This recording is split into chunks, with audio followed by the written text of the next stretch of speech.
کتێبی دڵە ئازاکە ئینگلیزی و کوردی نووسەر ڕانداڵ واڵاس وەرگێڕانی شەیما عبداللە. Penguin Readers Level 3 Braveheart by Randall Wallace. Recording copyright Penguin Books 1999. Not to be publicly performed, resold, hired, copied or re-recorded without written permission from the publishers. Chapter 1 The Boy. The year was 1276.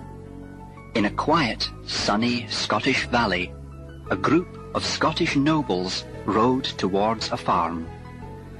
The nobles rode handsome horses and wore rich clothes. Each noble had a boy with him. لا پرسه بندیک کرکا ساڵی 1276 بوو لە دۆڵێکی هێمن و هەتاوی سکۆتلەندیەکان کۆمەڵی خانەدانی سکۆتلەندی غاریاندا بەرەو کێڵگەیەک. خانەدانەکان لەسەر ئەسپی جوان غاریان ئەدا و بە جلوبەرگی دەوڵەمەندانەیان لەبەردا بوو. هەموو خانەدانێک کوڕێکی لەگەڵدا بوو. But they carried no weapons because this was a meeting of truce. Scotland had no king. The old king died without a son or daughter. بەڵام هیچ تفەنگیان هەڵنەگرت بوو لەبەرەوەی ئەمە کۆبوونەوەی ڕاگرتنی شەڕ بوو. سکۆتلەندە پاشای نەبوو. پاشا پیرەکە مرد بەبێ کوڕێک یان کچ. The English king, Edward I, wanted to choose a new king for Scotland. The Scottish nobles wanted to choose their ruler. لاپەڕە چوار پاشای ئینگلیز ئێدوارد ئەیویست پاشایەکی نوێ هەڵبژێرێ بۆ سکۆتلەندە. خانەدانە سکۆتلەندیەکان ئەیانویست خۆیان فەرمانڕەوا هەڵبژێرن. So there was war. The fighting went on and things were difficult.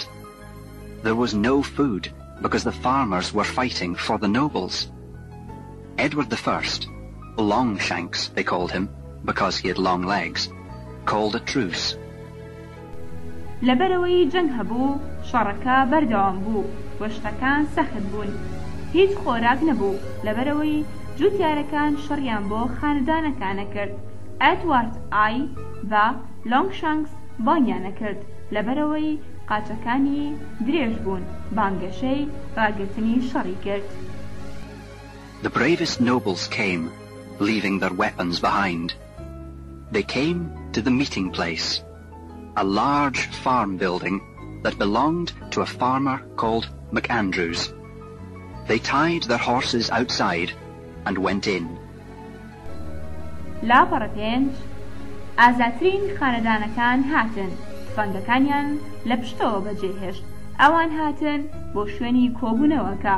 بینایەکی گەورەی کێڵگێ کە هی پیاوێک بوو ناوی ماکنەندیورز بوو. ئەوان ئەسپەکانیان لە دەرەوە بەستەوە و ڕۆشنە ژوورەوە. One of the neighbouring farmers was a man called Malcolm Wallace. He was a strong, brave man who wanted Scots to rule Scotland. He had two sons, John, who was 18, and William, then only 7. یەکێک لە جوتیارە دراوسەکان پیاوێک بوو ناوی مالکۆم واڵاس بوو. پیاوێکی بەهێز و ئازا بوو کە ویست سکۆتیەکان فەرمانڕەوای سکۆتلەندا بکەن. ئەو دوو کوڕی هەبوو، جۆن کە تەمەنی 18 ساڵ بوو و ویلیام کە تەنیا 7 ساڵ بوو. William had his father's blue eyes. Malcolm's wife died when William was born. Later that same day, Malcolm and John rode off to the MacAndrews farm, carrying farm tools with them as weapons. لاپەڕە شەش ویلیام چاوەشینەکانی باوکیە بوو. ژنەکەی مالکۆم مردووە کاتێک کە ویلیام لەدایک بووە. دواتر لە هەمان ڕۆژدا مالکۆم و جۆن ڕۆشتن بۆ کێڵگەکەی ماکنەندیورز ئامێری کێڵگەکەیان لەگەڵ خۆیان بێت لە باتی تفەنگ. William watched them. He loved his father and wanted to be like him. He ran to his horse and rode after them. ویلیام سێریەکردن ئەو باوکی خۆشەویست و ئەویست وەک ئەو بێت. ئەو ڕای کرد بۆ لای ئەسپەکەی و غاریدا بە دوای ئەواندا. They stopped on the hill above the farm. "Stay here," Malcolm said to William. When Malcolm and John arrived at the farm building, everything was quiet. No people, no horses. لا فەرحەوت ئەوان وەستان لەسەر گردەکە لەسەر و کێڵگەکەوە لێرە بمێنەرەوە. مالکۆم بە ویلیامی وت. کاتێک کە مالکۆم و جۆن گەیشتە بینای کێڵگەکە هەموو شتێک بێدەنگ بوو، نە خەڵک نە ئەسپ. They held their weapons ready and pushed open the door. They looked up and their hearts stopped. 30 nobles and 30 boys and 1 farmer, all dead. ئەوان تفەنگەکانیان ئامادە کرد و پاڵیاننا بە دەرگاکە و کردیانەوە. ئەوان سەریان هەڵبڕی و دڵیان وەستا. 30 خانەدان و 30 کوڕ بە جوتیارێک هەموویان مردبوون. Tied by the neck. They heard a sound behind them and quickly turned. William stood there, looking up at the bodies. لا پەڕەهاشت بەمل خەنکێنرابوون. ئەوان دەنگێکیان بیست لە پشت خۆیانەوە و بە خێرایی ئاوڕیاندایەوە. ویلیام لەوێ وەستا بوو، سەیری جەستەکانیە کرد. "William, get out of here!" shouted John. At first, William did not think the bodies were real. Then he touched one and realized. He shut his eyes to the terrible picture and ran this way and that, knocking into bodies. "ویلیام، بڕۆ دەرەوەی ئێرە." جۆن هاواری کرد. سەرەتا ویلیام هیوانە بوو جەستەکان ڕاستی بن. پاشان دەستی لە یەکێکیاندا و زانی. ئەو چاوەکانی داخست بۆ ئەو وێنە سامناکە و ڕای کرد بۆ ئەم لاو ئەولا لە جەستەکانیەدا. Malcolm caught William and held him. "English murderers," he said. مالکۆم ویلیامی گرت و لە باوەشی گرت. بکوژە ئینگلیزەکان. ئەوتی. That night, a group of local men met at the Wallace farm. William listened from the door. "The nobles who wanted to fight are dead," said Malcolm. لا پەڕەنەوە ئەو شەوە کۆمەڵێک پیاوی ناخۆ کۆبوونەوە لە کێڵگەکەی واڵاس. ویلیام گوێی گرتبوو لە دەرگاکەوە. خانەدانەکان کە یانووی شەڕ بکەن مردن. مالکۆم وتی. "So we have to show the English that we won't lie down and serve them. We're not dogs, but men." They rode off the next day to attack the English. بۆیە پێویستە پیشانی ئینگلیز بدەین کە ئێمە ناڕوخین و خزمەتی ئەوانەکەین. ئێمە سەگ نین، بەڵکو مرۆڤین. غاریاندا ڕۆژی دواتر بۆ هێرشکردنە سەر ئینگلیز. William stayed at home and fought the English in a game with his friend, Hamish. Night came. William watched through a window. ویلیام لە ماڵەوە مایەوە و شەڕی لەگەڵ ئینگلیزە کرد لە یاریەکانیدا لەگەڵ هاوڕێکەی. هامیش شەودا هات. ویلیام سێری ئەکرد لە پەنجەرەکەیەوە. His father and brother did not return. But they returned the next morning. Old Campbell, Hamish's father, brought their bodies. "William, come here, my boy," said old Campbell kindly. لا پەڕەدا باوکو و براکەی نەگەڕانەوە، بەڵام ئەوان بەیانی داهاتوو گەڕانەوە. ئۆڵد کامپێڵ باوکی هامیش جەستەکانی هێنایەوە. ویلیام، وەرە ئێرە، کوڕم.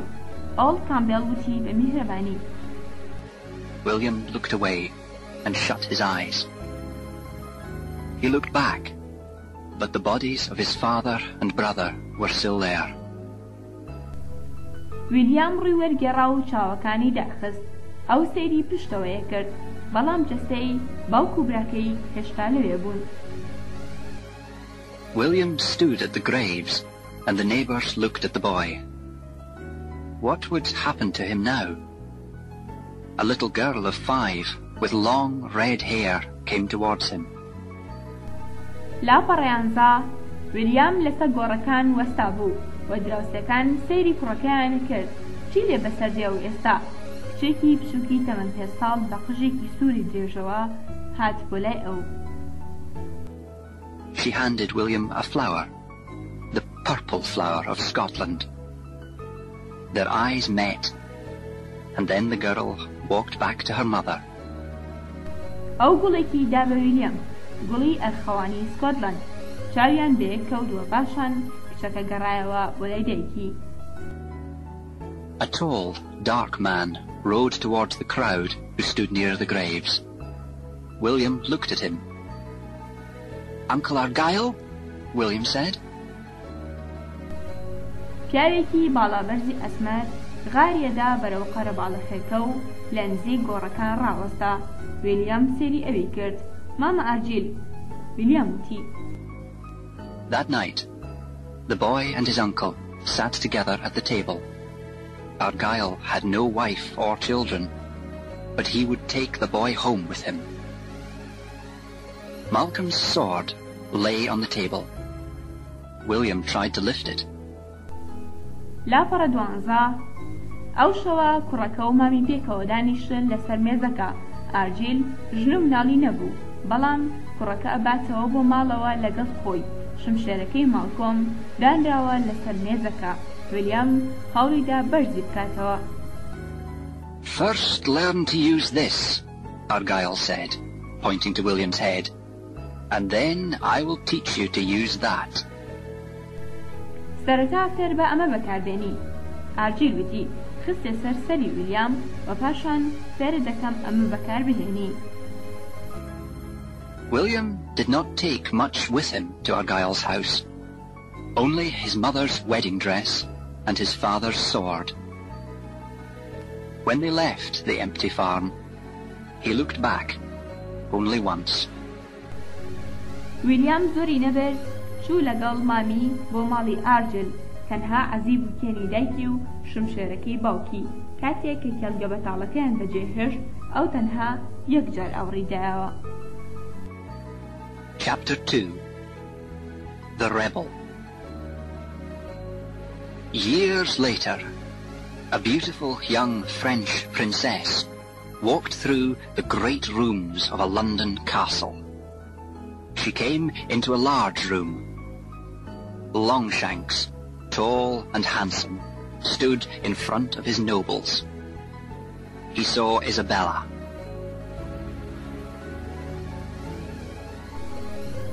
لاپەڕە 13 بەندی 2 یاخیەکە. ساڵانێک دواتر شازادەیەکی جوانی لاوی فەڕەنسی پیاسەیە کرد بە ناو ژوورە گەورەکانی قەڵای لەندەندا. ئەو هات بۆ ژوورێکی گەورە. لۆنگشانگ باڵابەرز و جوان وەستا بوو لە بەردەم خانەدانەکاندا. ئەو ئیزابێلای بینی. Where is my son? He shouted. I send for him, and he sends you, his new wife. How can the son of the King of England be so weak? His eyes shone angrily.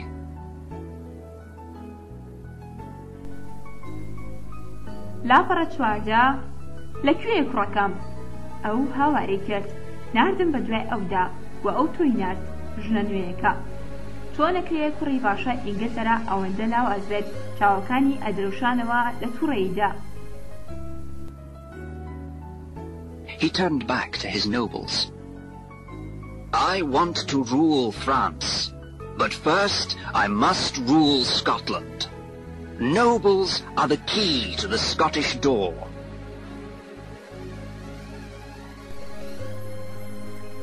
ئەو ئەوڕیدایەوە بۆ خانەدانەکانی. ئەمەوێ فەرمانڕەوایی فەڕەنسا بکەم، بەڵام سەرەتا ئەمەوێ فەرمانڕەوایی سکۆتلەندا بکەم. خانەدانەکان کلیدی دەرگای سکۆتلەندیەکانن. We must give land here in England to Scottish nobles. We must give land in the Highlands and Lowlands of Scotland to our own nobles.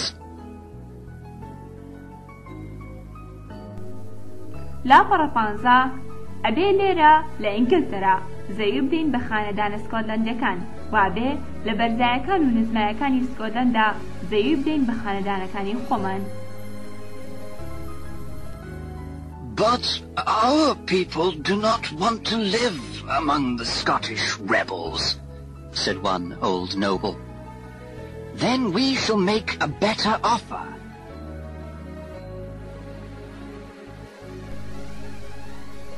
بەڵام خەڵکەکەی ئێمە نایانەوێ بژین لەناو یاخیە سکۆتلەندەکاندا خانەدانێکی پیرۆتی کەواتە ئەبێ بەخشینێکی باشتر پێشکەش بکەین. We shall bring back the old rule of first night. A girl who lives on a noble's land must spend her wedding night with the noble of the land, not with her husband. ئەبێ دەستورە کۆنەکەی یەکەم شەو بگەڕێنینەوە. هەر کچێک کە لەسەر خاکی خانەدانێک ئەژی ئەبێ شەوی بووکێنی خۆی لەگەڵ خانەدانەکەی ئەو خاکەدا بباتە سەر نەک لەگەڵ مێردەکەی. Isabella's blood went cold. She thought of her own wedding night just past. Her new husband did not come to her bedroom. He preferred to be with his friend, Peter. Longshanks looked at her, smiling.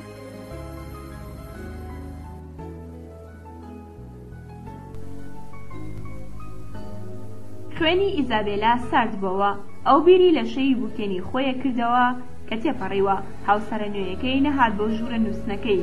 ئەو پێی باش بوو لەگەڵ هاوڕێکەیدا بێت پیتەر. لانگشانس سێری ئەوی کرد و پێکەنی.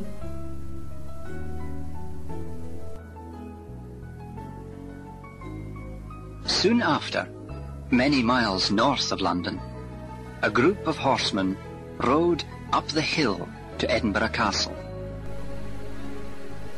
دوابەدوای ئەوە چەند میلێکی زۆر لە باکووری لەندەنەوە کۆمەڵێک ئەسپسوار غاریاندا بۆ سەر گردەکە بۆ قەڵای ئەدینبرگ. In the centre of the group was a handsome young man on a fine horse. His shoulders were strong, and he carried a heavy sword at his side. Robert, 17th Earl of Bruce, was a fighting man.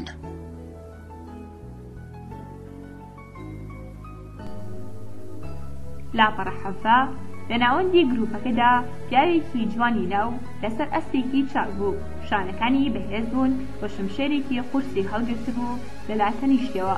ڕۆبێرت حەفتەهەم خانەدانی بروس پیاوێکی جەنگاوەر بوو. 24 Scottish nobles, all friends of Robert, the Bruce, sat round a large table in the central room of the castle. 24 خانەدانی سکۆتلەندی هەمویان هاوڕێی ڕۆبێرت بوون. بروس دانیشتبوون لە دەوری مێزێکی گەورە لە ژوورێکی ناوەندی قەڵاکە. When Robert came in, they were silent.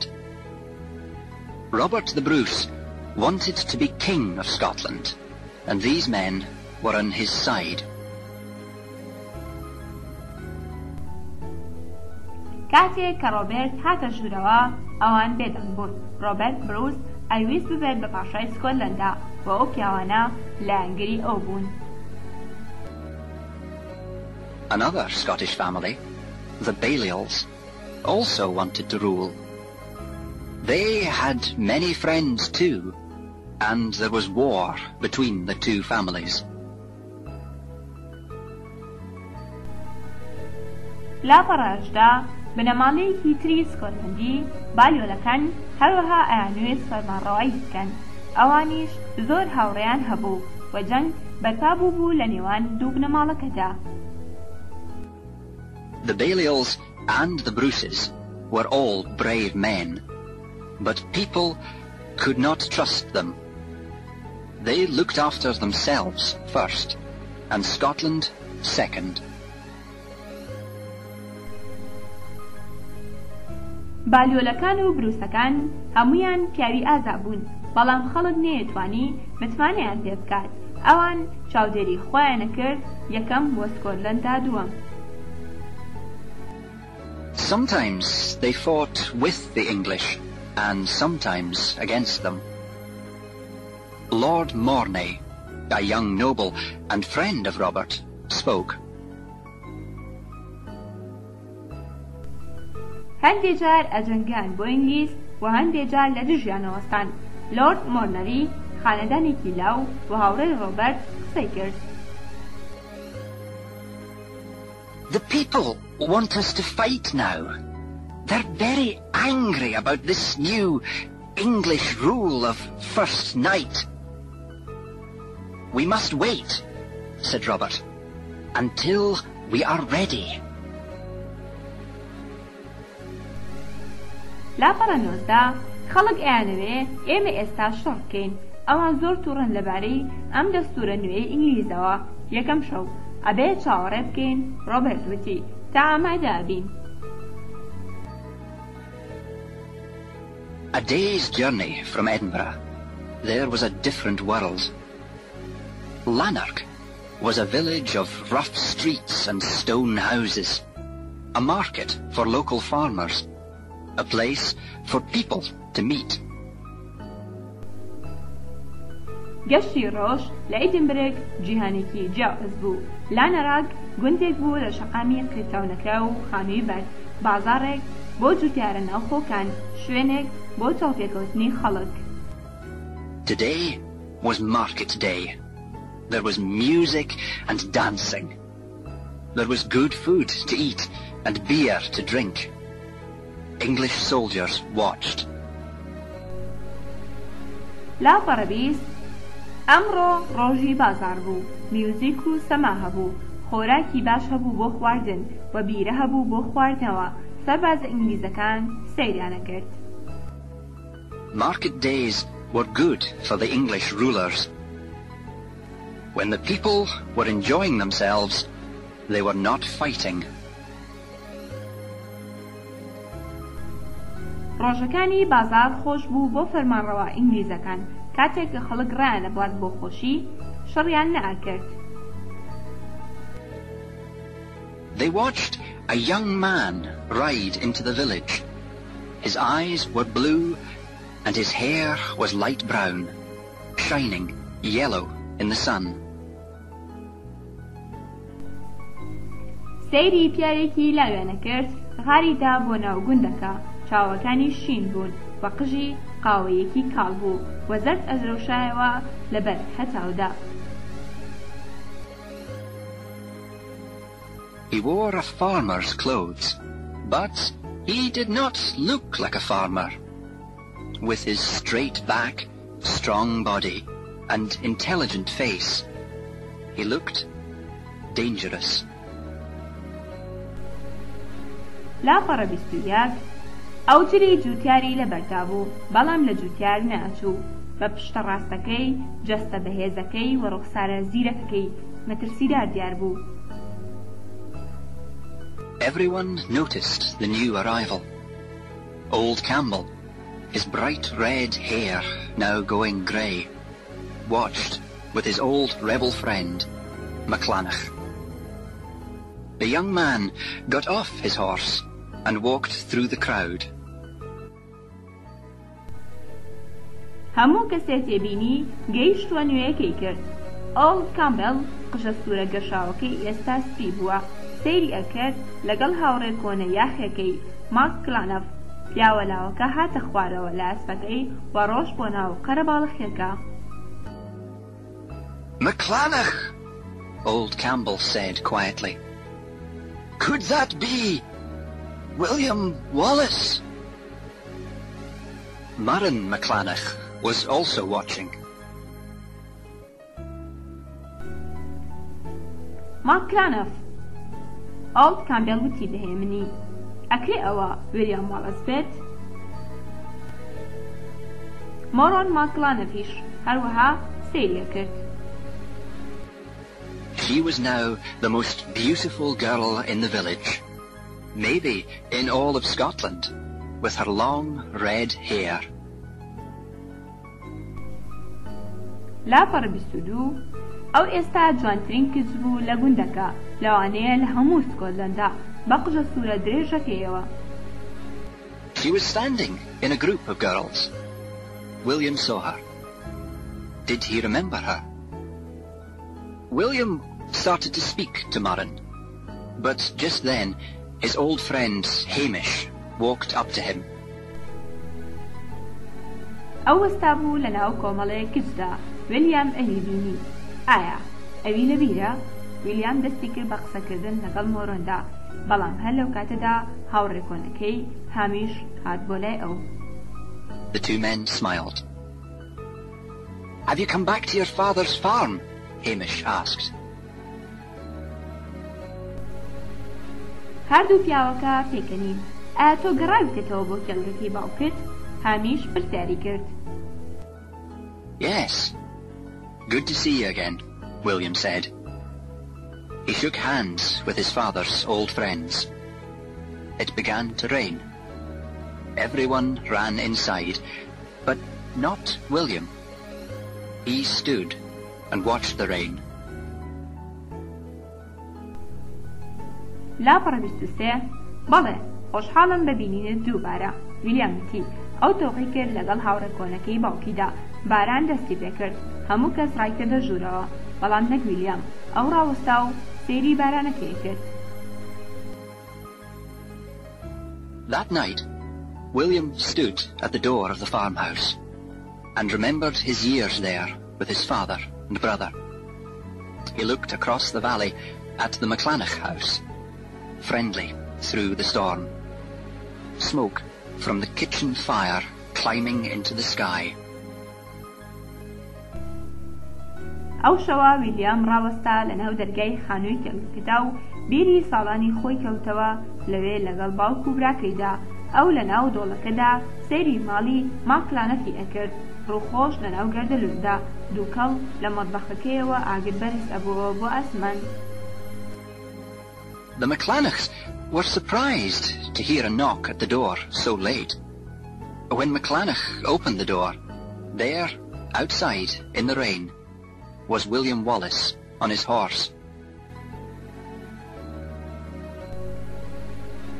لاپەڕە 24 ماکلانەف سەری سوڕما بە بیستنی لێدانی دەرگا بۆ دەرەنگا.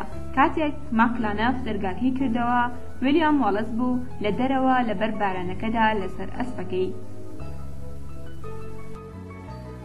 Good evening. Can I speak with your daughter? He asked. Murren, would you like to go for a ride on this fine evening? ئێوارە باش. ئەتوانم قسە لەگەڵ کچەکەتان بکەم؟ ئەو داوای کرد. مۆرۆن، ئارەزووی ئەسپسواری دەکەی لەم ئێوارە خۆشەدا؟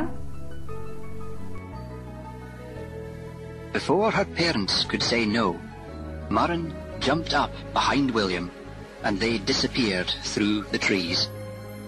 They rode up high into the hills. They came to a group of trees.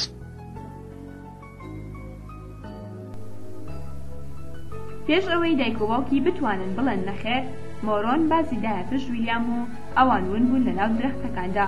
ئەوان خاریاندا بۆ سەر بەرزایی گردەکە. ئەوان هاتن بۆ ناو کۆمەڵە دارێک. On the other side of the trees, the ground fell away below them.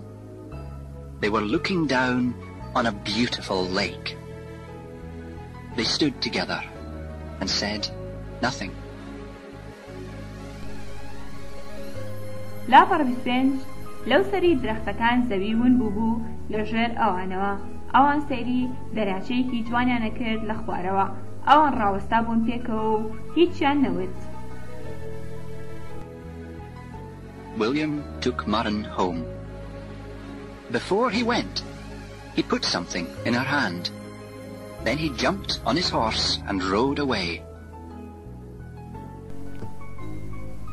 ویلیام مۆرۆنی بردەوە بۆ ماڵەوە پێشەوەی بڕوا شتێکی خستە دەستی ئەوەوە. پاشان بازی دایە سەر ئەسپەکەی و ڕۆژ. Murren and her mother looked at the present, a dried flower, the same flower that 5-year-old Murren gave to William at his father's grave.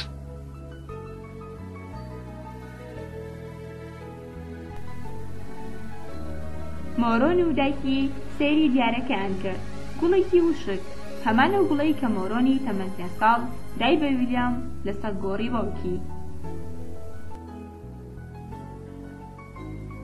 The next day, William started work on the farmhouse.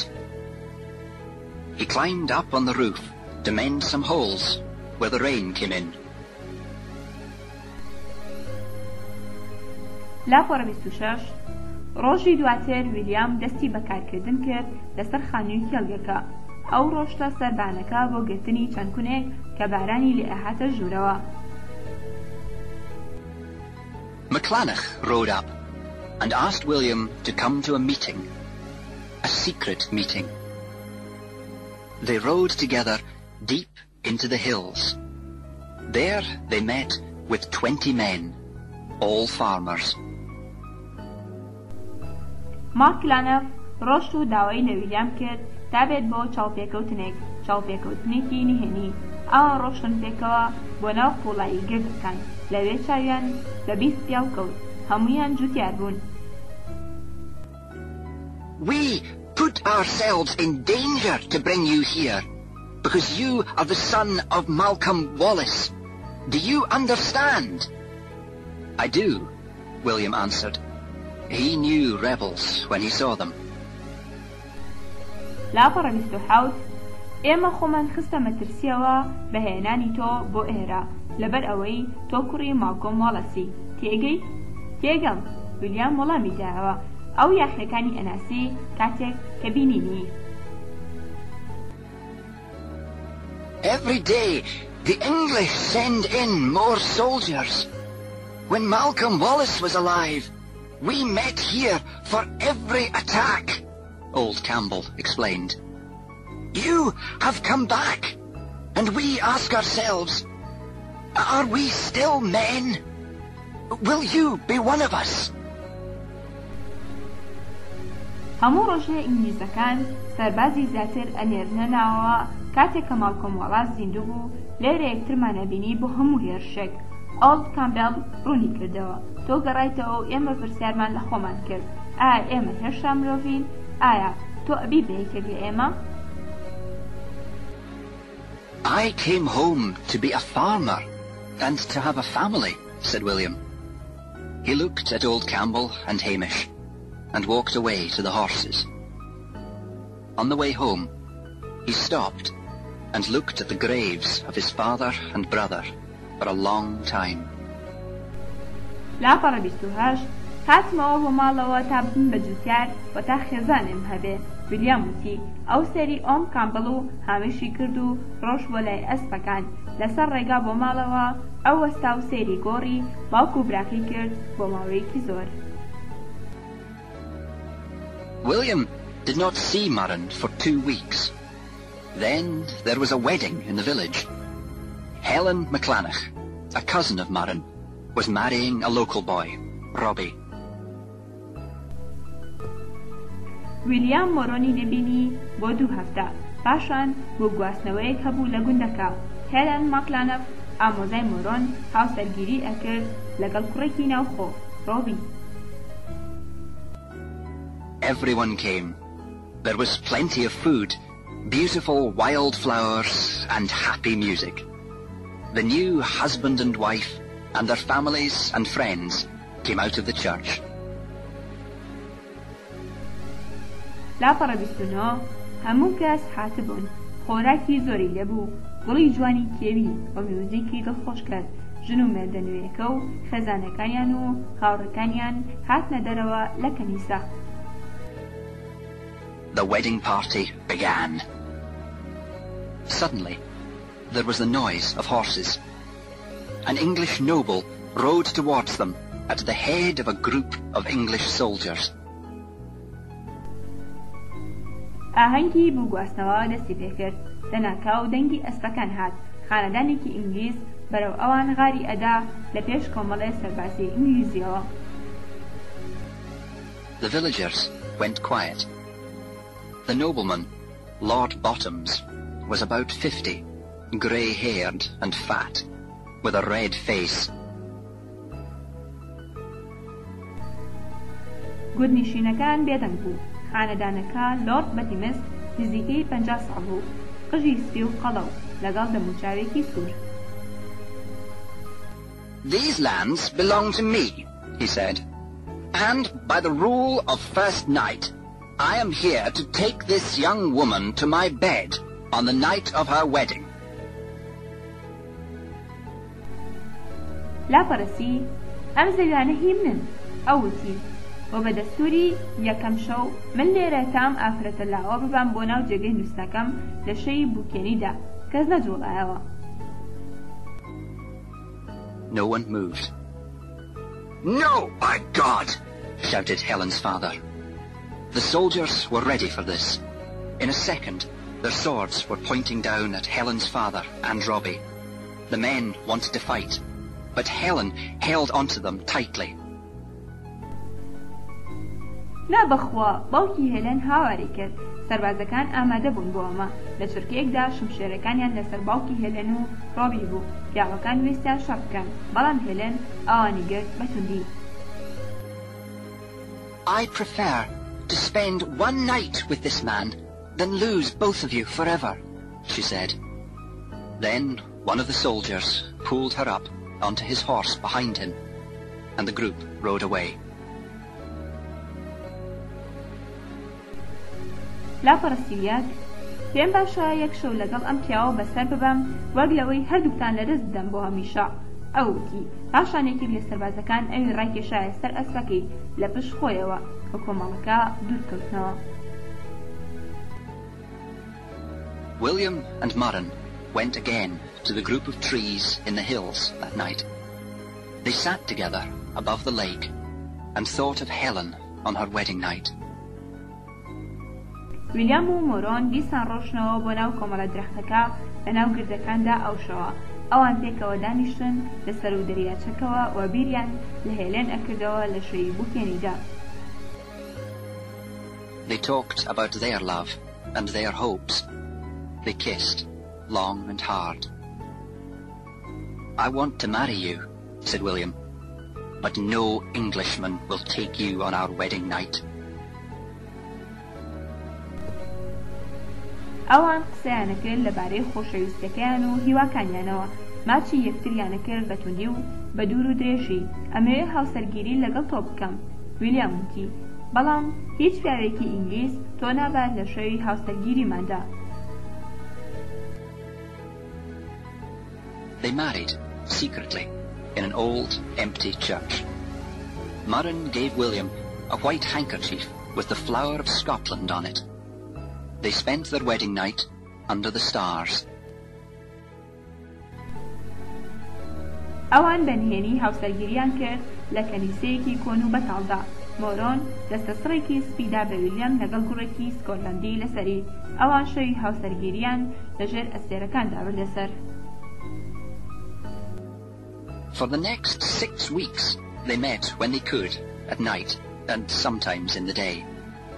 But they did not show that they were husband and wife. لا پەرستوسێ بۆ 6 هەفتەی داهاتوو ئەوان یەکتریان ئەبینی کاتێککە بیان توانیایە بە شەو و هەندێجار بە ڕۆژ، بەڵام ئەوان وا خۆیان پیشان نەئەدا کە ژن و مێردن. When Murren was having a baby, they would be safe from Lord Bottom's. Then they would explain to their friends about the secret wedding. کاتێک کە مۆرۆن مناڵێکی ببێت، ئەوان سەلامە دەبن لە ڕۆد بەتیمز. پاشان ئەوان ڕوونی ئەکەنەوە بە هاوڕەکانیان لەبارەی هاوسەرگیریان هێنەکەیانەوە. They were both in Lanark one market day. Their eyes met, but they did not speak. William walked on. Some English soldiers were sitting at a table and drinking quite near. لا پەرستی چوار ئەوان هەردووکیان لە لانەرەک بوون لە ڕۆژێکی بازاڕدا. چاویان بە یەکتری کەوت بەڵام قسەیان نەکرد. ویلیام ڕۆشت. چەند سەربازێکی ئینگلیز دانیشتبوون لەسەر مێزێک و ئەیان خواردەوە تاو نزیک. They watched Murren, who was now more beautiful than ever, buying some bread. She was walking past when one of them suddenly caught her wrist and threw her to the ground. "Where are you going?" my lovely? He asked. سەیری مۆرۆنیان کرد ئەو ئێستا جوانتر بوو لە هەر کاتێک چەندانێکی ئەکری بەلای ئەواندا تێپەڕی کاتێک کە یەکێک لە ئەوان لە ناکاو کەمەری گرت و فڕێدایە سەر زەوی بۆ کوێ ڕووی ئازیزم ئەو پرسیانی کرد.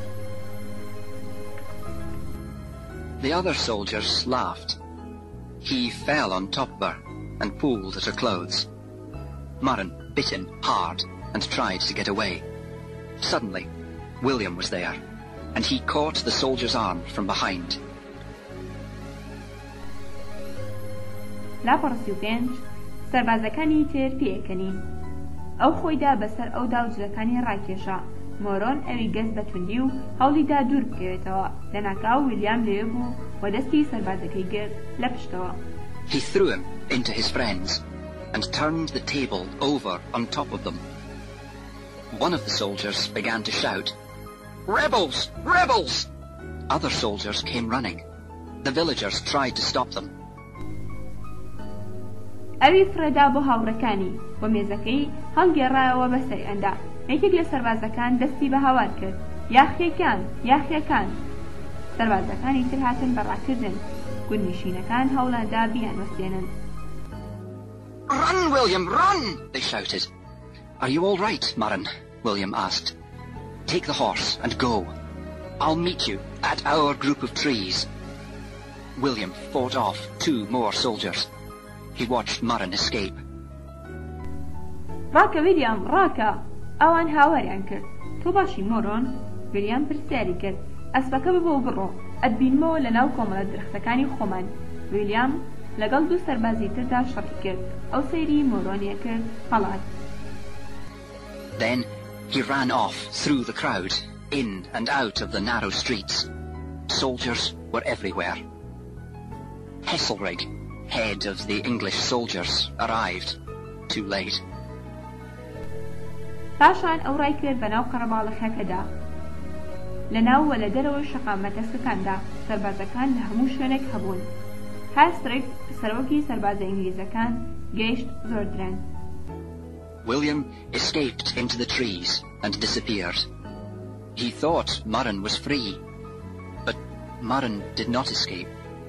She fell from her horse, and the soldiers caught her. لاپەڕسی حەوت ویلیام هەڵات بۆ ناو درەختەکان و ون بوو. ئەو پێی وابوو مۆرۆن ئازادە، بەڵام مۆرۆن هەڵ نەهات. ئەو کەوتە خوارەوە لە ئەسپەکەی و سەربازەکان ئەویان گرت. William arrived at the group of trees in the hills. "Murren!" he called softly, and then again, more loudly. "Murren!" he shouted, but there was no answer. ویلیام گەیشتە کۆمەڵە درەختەکە لە ناو گردەکاندا. مۆرۆن! بانگی کرد بە نەرمی و پاشان دیسان بە دەنگێکی بەرزتر. مۆرۆن! ئەو هاواری کرد، بەڵام هیچ وەڵامێک نەبوو. Murren was in prison. Heselrig looked at her proud eyes. "Why isn't she afraid of me? She's just a girl," he thought to himself. "And who is this man who can fight 6 of my soldiers at the same time and beat them?" he asked. مۆرۆن لە زیندان بوو. هەرستریک سەری چاوە بە فیزەکانی کرد. بۆچی ئەو لە من ناترسێ؟ ئەو تەنها کچێکە. بیری ئەکردەوە و ئەم پیاوە کێیە کە توانێت شەڕ لەگەڵ 6 لە سەربازەکانمدا بکات لە هەمان کاتدا و بیان بەزێنێت. ئەو پرسیاری کرد. "His name is William Wallace," one of the soldiers answered. "He has a farm along the valley. Let's burn it. I want him, not his farm, and he wants you, my beautiful girl, and you will bring him to us."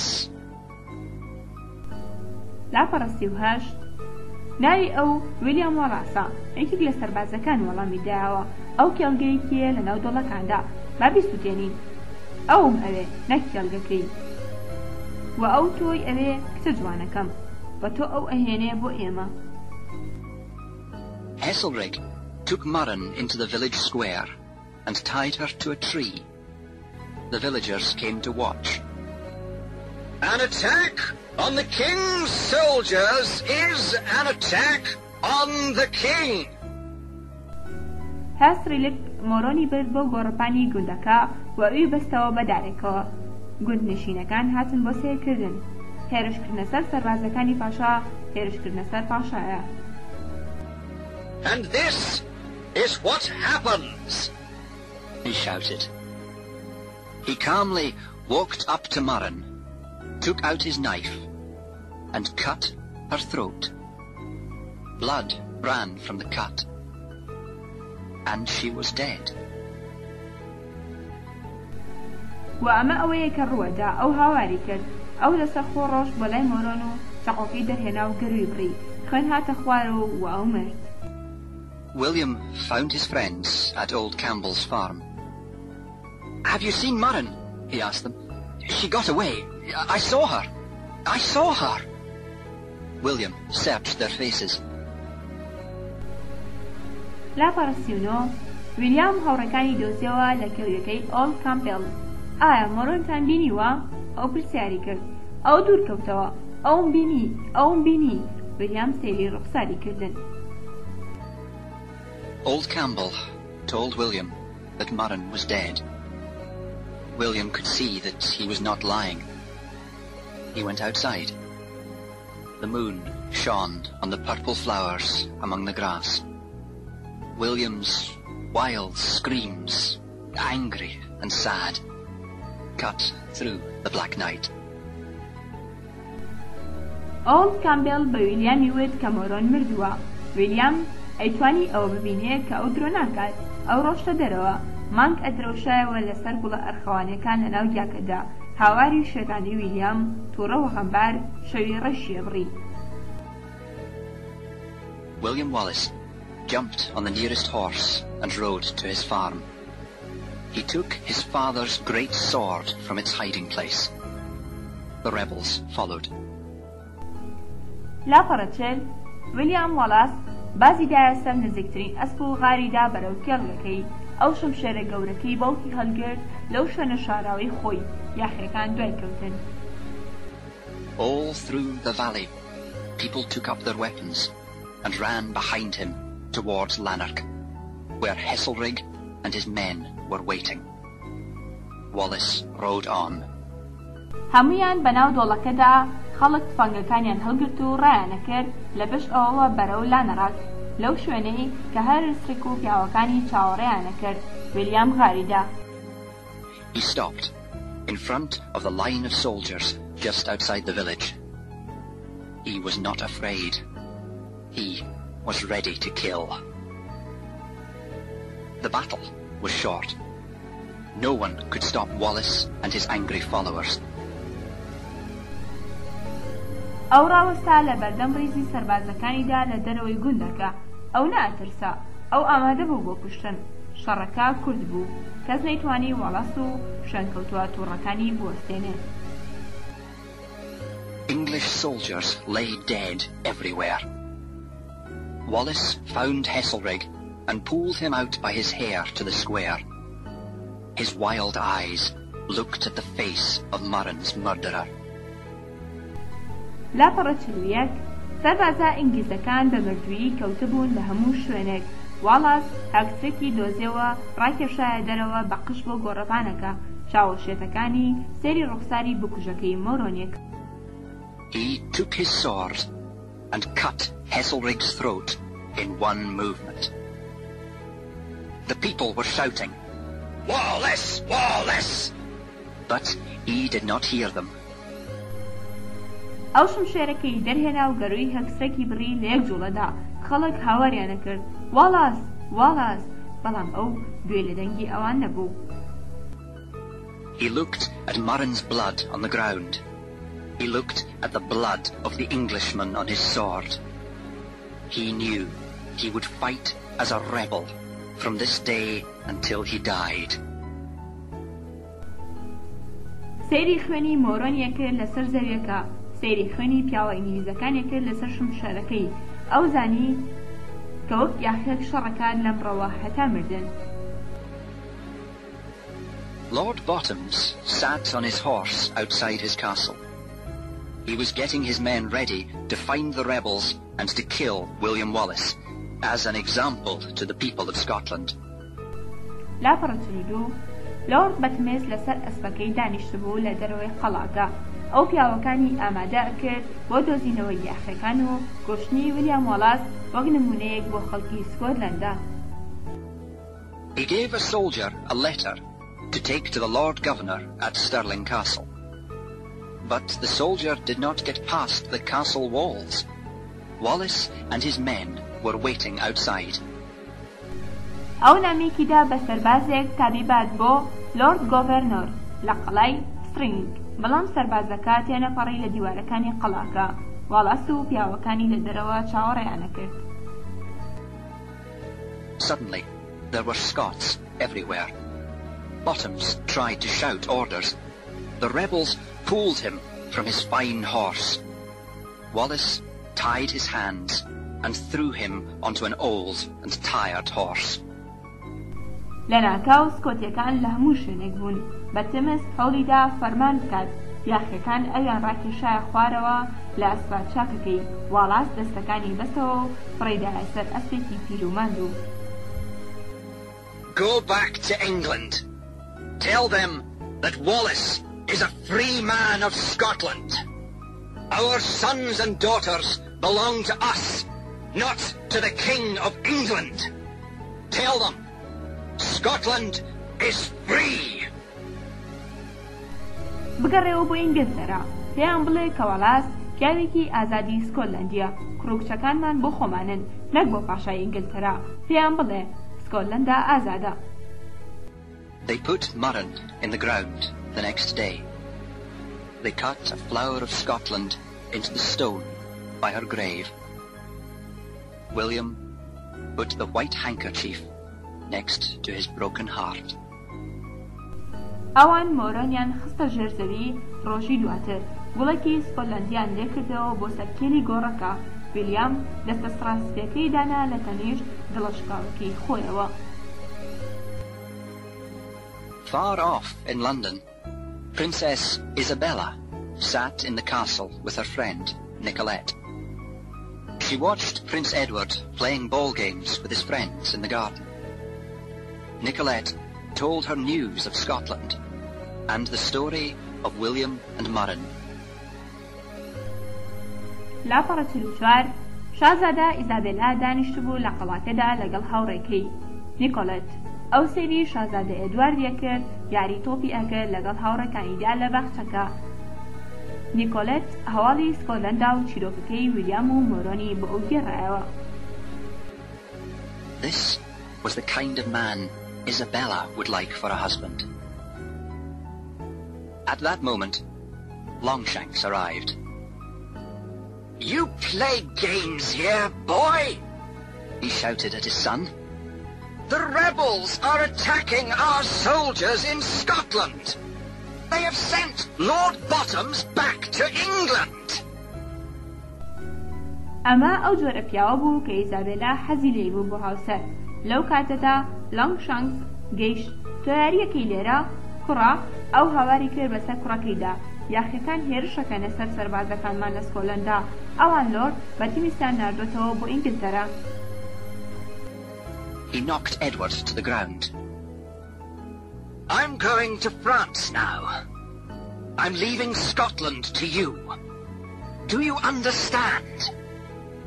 He pulled Edward up by the throat. And turn yourself into a man. The king left. لاپەڕەچلوپێنج ئەو ئێدواردی کێشا بە زەویدا. منە ڕۆم بۆ فەڕەنسا ئێستا. من سکۆتلەندا بۆ تۆ بەجێڵم تێگەی. ئەو ئێدواردی بەرز کردەوە بە گەروی. خۆت بکە بە پیاو. پاشاکە ڕۆژ. Back in Scotland, Robert the Bruce sat with his father. It's time to fight like William Wallace. All Scotland is with him. This is no time to talk with the English, said the young Robert. لە سکۆلەندا ڕۆبەرت بروس دانیشت بوو لەگەڵ باوکیدا کاتی ئەوەی شەڕ بکەین وەک ویلیام واڵاس هەموو سکۆلەندا لەگەڵ ئەون ئێستا کاتی قسەکردن نییە لەگەڵ ئینگلیز ڕۆبەرتی لاوتی Fighting is not enough. Yes, Wallace is brave, but a dog is brave. You're noble. You are clever and brave.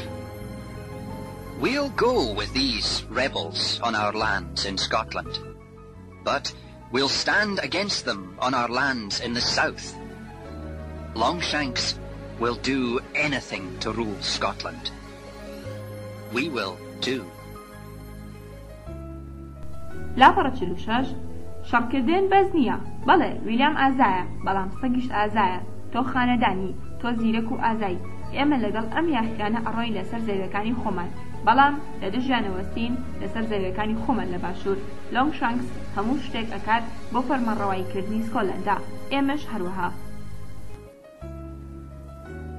William sat near a small fire, thinking.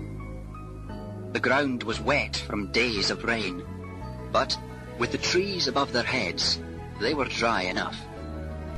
ویلیام دانیشت بوو لە نزیک ئاگرێکی بچووکەوە بیرێ کردەوە.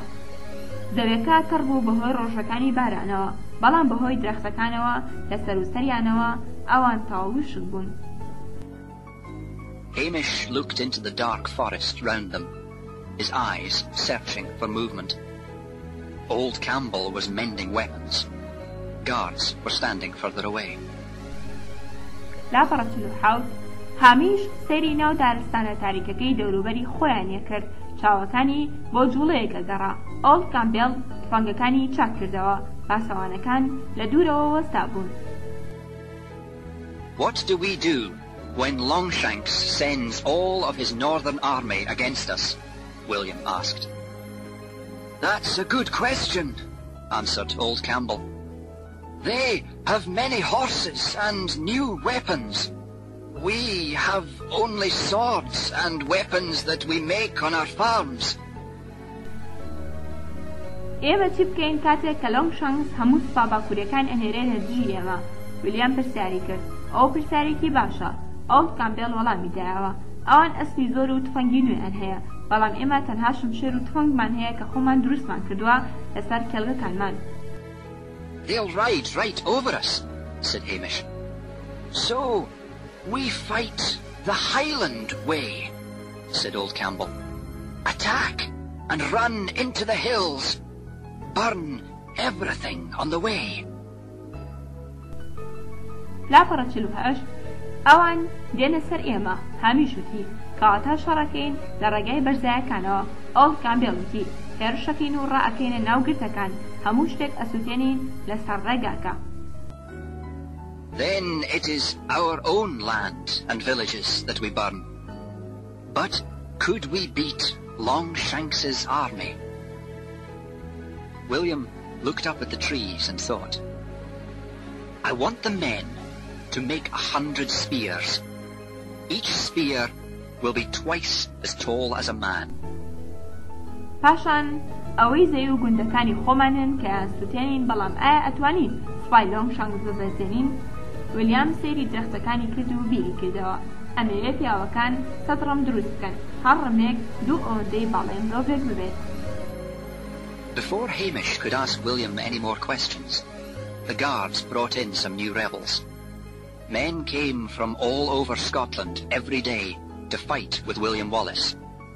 But any one of them could be a spy for Longshanks. لاپەڕە 49 پێش ئەوەی هامیش بتوانێت هیچ پرسیارێکی تر لە ویلیام بکات پاسەوانەکان چەند یاخێکی نوێیان هێنا. پیاوەکان ئاهاتن لە هەموو لایەکی سکۆلەنداوە هەموو ڕۆژێ بۆ شەڕکردن لەگەڵ ویلیام واڵاس بەڵام ئەکرێت کەسێک لە ئەوانسی خۆر بێت بۆ لۆنگشانکس. The new men looked at William Wallace and their faces shone. William was dirty like the others, and his hair was wet and full of leaves, but they saw the fire inside him. پیاوە نوێیەکان سەیری ویلیام واڵاسیانە کرد و ڕوخساریان ئەدرۆشایەوە. ویلیام پیس بوو وەک ئەوانی تر، وە قژی تەڕ بوو وە پڕ بوو لەگەڵا، بەڵام ئاگریان ئەبینی لە ناخیەودا.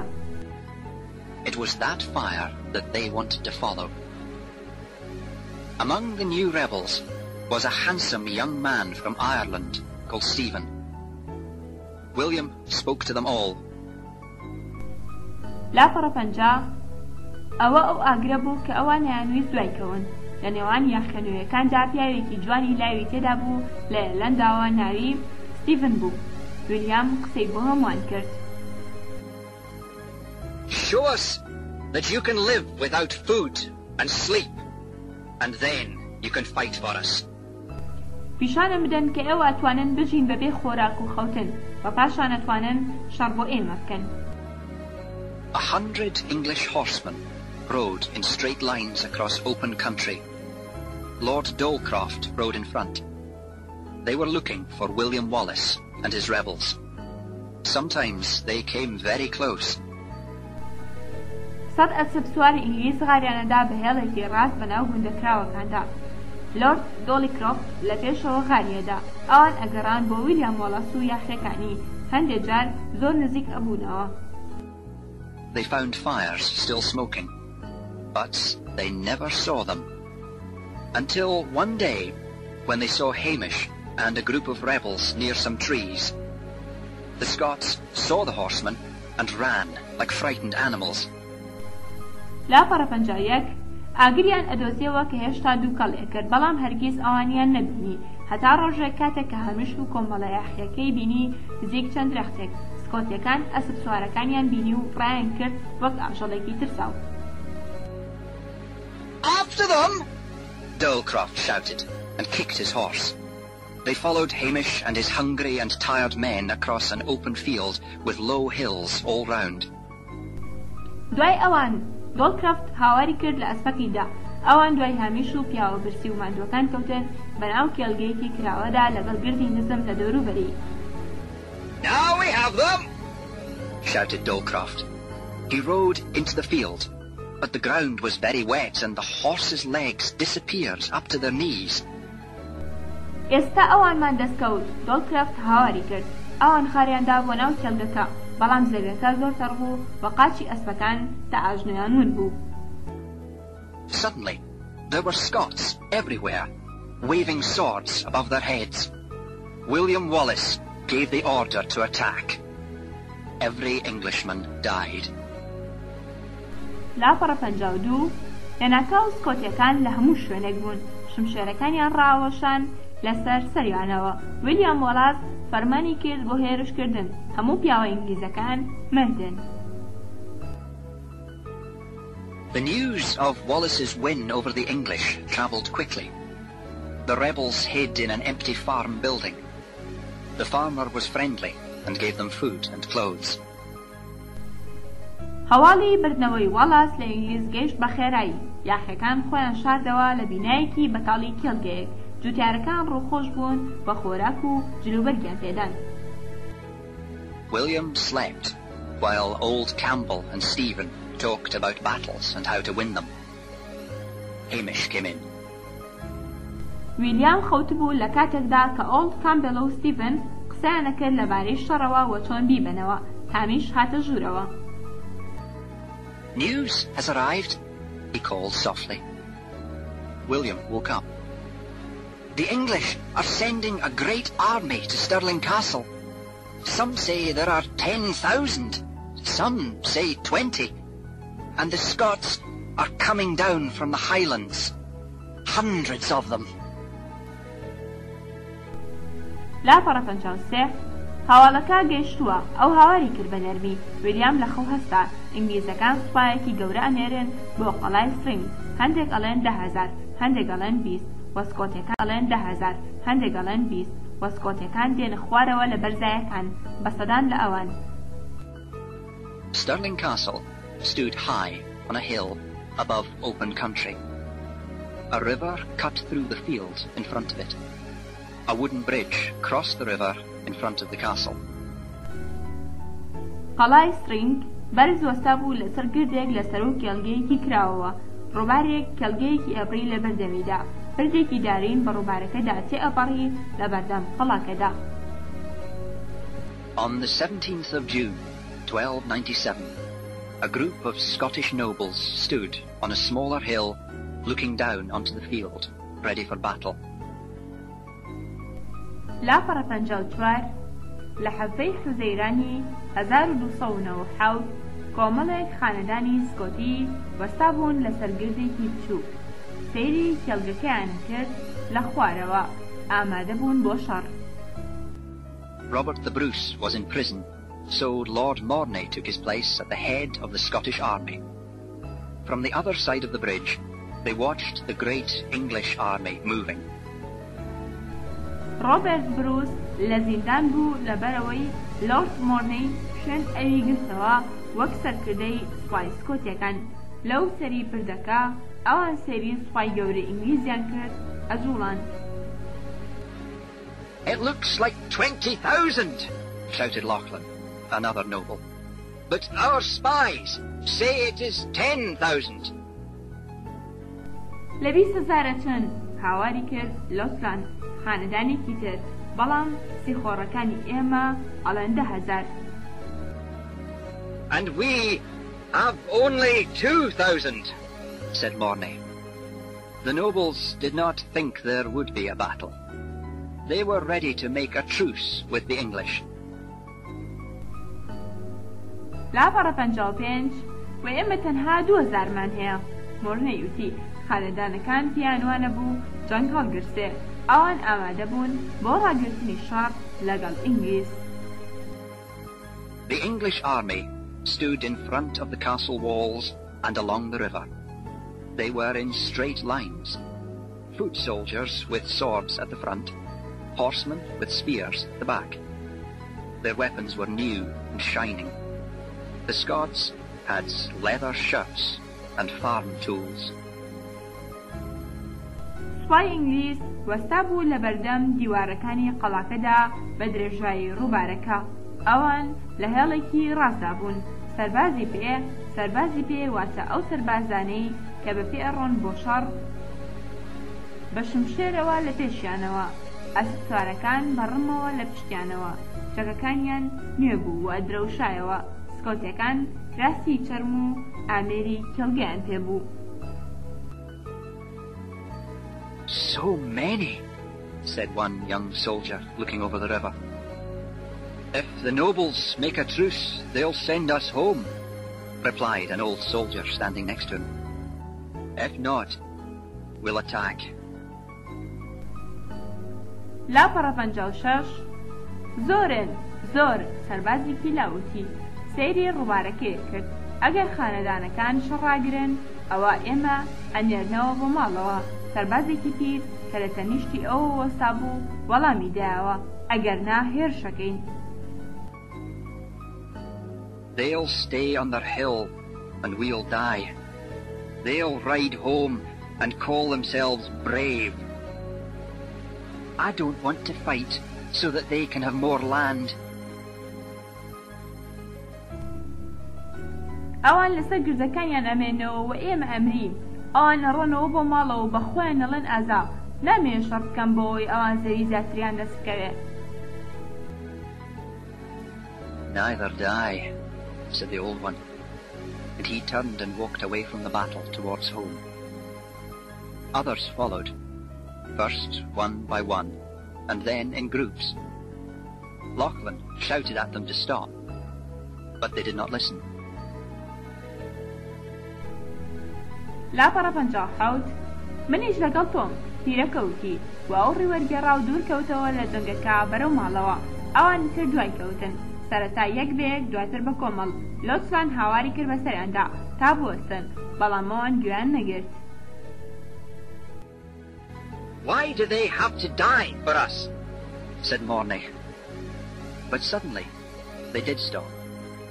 William Wallace rode into the middle of the Scots army with his rebels, his fair hair flying in the wind, his strong arms showing under his ordinary leather shirt. He rode up to the nobles. بۆ ئەبێ ئەوان بۆ ئێمە بمرن، مۆرنەی وتی، بەڵام لەناکاو ئەوان وەستان. ویلیام وەڵاس غاریدا بۆ ناوەندی سوپای سکۆتیەکان لەگەڵ یاخیەکاندا قژەکاڵەکەی ئەفری لە ڕەشەڕاکەدا باسکە بەهێزەکانی دیار بوون لەژێر کراسە چەرمە ئاستە یەکەیەوە ئەو ڕۆژ بۆ لای خانەدانەکان. This is our army, said Lachlan. Do you want to serve? If this is your army, why are the men leaving? I serve Scotland, not you. He turned his horse to look at the men. لا پەڕەپەنجاو ئەمە سوپای ئێمەیە. نوسیان وتی ئەتەوێ خزمەت بکەیت؟ ئەگەر ئەمە سوپای تۆیە بۆچی پیاوەکانە ڕۆن؟ من خزمەتی سکۆتلەندە ئەکەم نەک تۆ. ئەو ئەستەکەی وەرگێڕا تا سەیری پیاوەکان بکات. We didn't come to fight for them, shouted the old soldier. And another man called, Home! The English are too many! We'll all die! ئێمە نەهاتوین شەڕ بۆ ئەوانە بکەین. سەربازە پیرەکە هاواری کرد. بۆ پیاوێکی تر هاواری کرد. بۆ ماڵەوە ئینگلیزەکان زۆرن. هەموومان ئەمرین. Wallace held up his hand to speak, and the army was silent. Sons of Scotland, he shouted. I am William Wallace. You have come here to fight as free men. Yes, if you fight, perhaps you'll die. If you run, you may live for a time. But at what cost? واڵاس دەستی بەرز کردەوە تا قسە بکات. وەسپاکە بێدەنگ بوون. کوڕەکانی سکۆتلەندا ئەو هاواری کرد. من ویلیام وۆڵاسم. ئێوە هاتون بۆ ئێرە تا شەڕ بکەن وەک پیاوێکی ئازاد. بەڵێ ئەگەر شەڕ بکەن لەوانەیە بمرن. ئەگەر هەڵێن لەوانەیە بژین بۆ ماوەیەک. بەڵام بە چ نرخێک؟ Perhaps they'll kill us. But I say, we'll always be free. The army of Scotsmen answered with one voice. A great shout went up. We will be free! لا پەڕەپەنجاونەوە لەوانەیە ئەوانە ئێمە بکوژن بەڵام من ئەڵێم بۆ هەمیشە ئازادەبین. سوپای پیاوە سکۆتیەکان وەڵامیان دایەوە بە یەکدان. هاوارێکی گەورە بەرز بەوە. ئازادەبین. Fine words, said Stephen, coming up behind Wallace. Now what do we do? Follow our plan. Bring out the spears. Put them in the front line, ordered Wallace. Then he rode with Lachlan and Mornay to talk to the English. وتە باشەکان ستیڤن وتی لە پێش واڵاسەوە دێ ئێستا ئێمە چی بکەین؟ دوای پیلانەکەمان بکەون ڕەمەکان دەربێنن لە هێڵی پێشەوە دایبنێن. واڵاس فەرمانی کرد. پاشان ئەو ڕۆژ لەگەڵ لۆچان مۆرنەی بۆ قسەکردن لەگەڵ ئینگلیز. They met on the bridge. Lord Talmadge, head of the English army, made an offer. The king will give you lands in York, he began. Wallace stopped him. ئەوان لەسەر پردەکە یەکتریان بینی. لۆرد تالماج سەرکردەی سوپای ئینگلیز بەخشینێکی پێشکەش کرد. پاشان زەوی ئەدا بە ئێوە لەوڕۆ. ئەو دەستی پێکرد. واڵاس ئەوی وەستان. I have an offer for you, he said. Take your army straight back to England. Ask every Scots man, woman and child on the way to forgive you for 100 years of murder and stealing. لا پەڕەشاس من بەخشینێکم هەیە بۆ تۆ. ئەوتی سوپاکەت بگەڕێنەرەوە بۆ ئینگلتەرا. داوا لە هەموو پیا و ژن و مناڵێکی سکۆتی بکە لەسەر ڕێگاکەت تا لێت خۆش بن بۆ 100 ساڵ کوشتن و دزین. Then, perhaps, you and your men will live. If not, every one of you will die today. Wallace turned to Lachlan and Mornay. Be ready. Follow my orders, he told them. He rode back to the army, and they followed. پاشان لەوانەیە تۆ پیاوەکانت بژین. ئەگەرنا هەموو یەکێک لە ئێوە ئەمرێ ئەمڕۆ. واڵاس ئاوڕیدایەوە بۆ لەستان و مۆرنەی ئامادە بن دوای فەرمانەکانم بکەون. ئەو پێیوتن. ئەو گەڕایەوە بۆ ناو سوپاکە و ئەوانی دی دوای کەوتن. The English quickly moved their horses across the bridge. They lined up opposite the Scots. Then the English foot soldiers began to cross behind them. لا پڕەشەستویەک ئینگلیز بە خێرایی ئەسپەکانی پەڕاندەوە بەسەر پەردەکەدا. ئەوان بە پێچەوانەی سکۆتیەکانەوە ڕیز بوون. پاشان سەربازی پێی ئینگلیز پەڕینەوە لە پشت ئەوانەوە. The English horsemen stood tall and proud. Their horses were in purple and red. No one could beat them. Talmadge ordered them to attack. The Scots stood and waited. The English horses came at them, nearer and nearer. ئەسپ سوارە ئینگلیزەکان بەرز و بەفیز وەستا بوون. ئەسپەکانیان ئەرخەوانی و سوور بوو. کەس نەیەتوانی بیان بەزێنێ. تاڵماج فەرمانی پێکردن هێرش بکەن. سکۆتیەکان وەستا بوون و چاوەڕێیان نەکرد. ئەسپە ئینگلیزەکان هاتن بۆیان نزیک و نزیکتر. Wait! Shouted Wallace. Wait! Now! Wallace's men brought out their secret weapons, long spears, each one twice as tall as a man. They pointed them at the horses. لا پڕەشەستودوو چاوەڕێکەن. واڵاس هاواری کرد. چاوەڕێکەن ئێستا. پیاوەکانی واڵاس تفەنگە نهێنیەکانیان دەرهێنا. ڕمی درێژ هەر یەکێک دوو ئەوەندەی باڵای مرۆڤێک بوو. ئەوان گرتیانە ئەسپەکان. The English could not stop their horses, and their swords were too short. The long spears cut the men and horses to pieces. Everyone on the battlefield listened to the screams of the dying English. ئینگلیزەکان نەیانتوانی ئەسپەکان ڕابگرێن و شمشێرەکانیان زۆر کورت بوو. ڕەمە درێژەکان پیاوەکان و ئەسپەکانیان پارچە پارچە کرد. هەموو کەس لەسەر گۆڕەپانی جەنگەکە گوێی گرتبوو لە هاواری مردنی ئینگلیزەکان. The English pushed their foot soldiers across the bridge. Following Wallace's orders, Lord Mornay rode with his horsemen away from the battle. The English saw Mornay leave and thought now they would win. لا پەڕەشەستوسێ ئینگلیز سەربازە سەرپێیەکانی خۆی پەڕاندەوە لە پردەکە بە جێبەجێکردنی فەرمانی واڵاس. لۆرد مۆرنەی لەگەڵ ئەسپ سوارەکانیدا دوور کەوتەوە لە جەنگەکە. ئینگلیزەکان بینیان کە مۆرنەی ڕۆژ وە پێیان وا بوو کە ئێستا ئەوان ئەیبەنەوە. Wallace lifted his sword. For Scotland! He screamed. He ran towards the English, his brave rebels behind him. They attacked and killed all the soldiers in the field, and then pushed onto the bridge. واڵاس شمشێرەکەی بەرز کردەوە بۆ سکۆتلەندا. ئەو هاواری کرد بۆ ئەو ڕایکرد بەرەو ئینگلیزەکان یاخی ئازاکانی لە پشتەوە.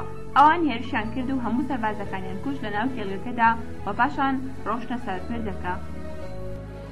More English soldiers were still trying to get onto the bridge from the other side. The Scots caught the men in the middle and cut them down.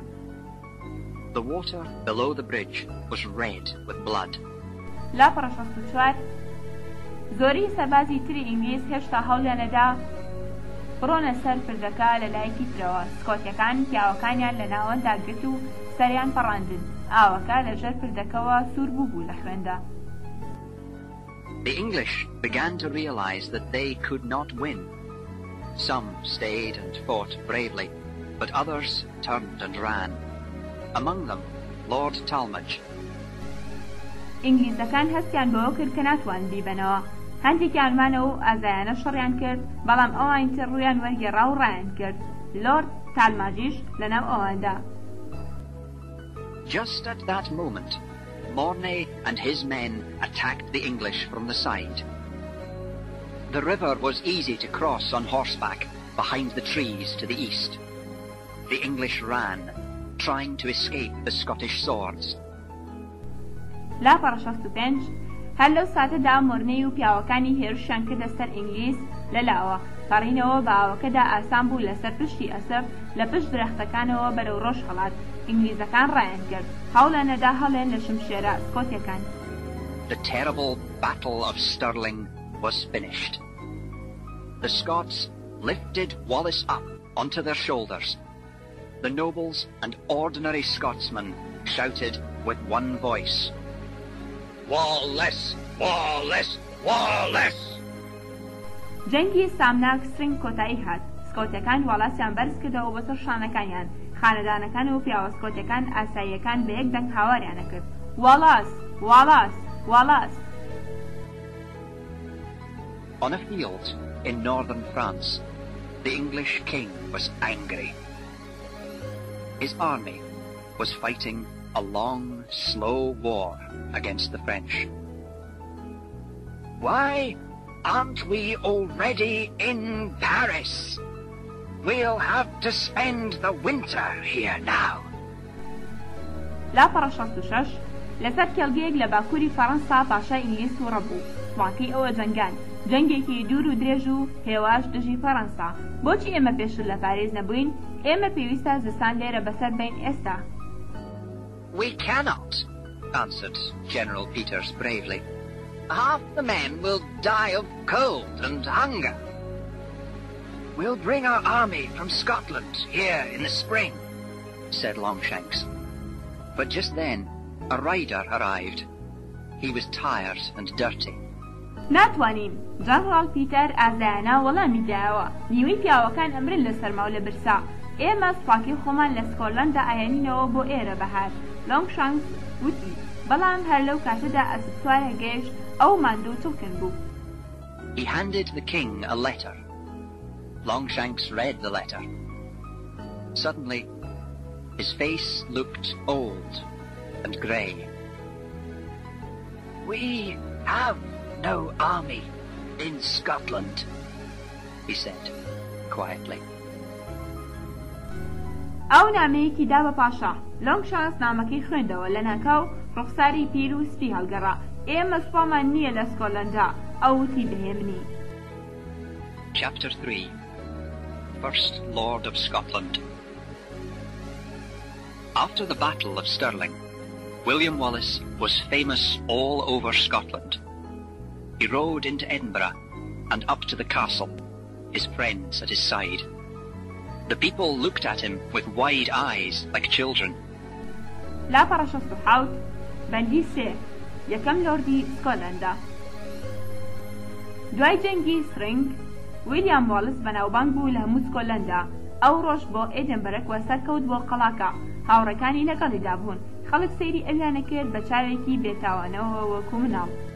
The nobles, in their fine clothes, did not understand how an ordinary man could win a great battle like that, when the Bruces and Baliol's could not.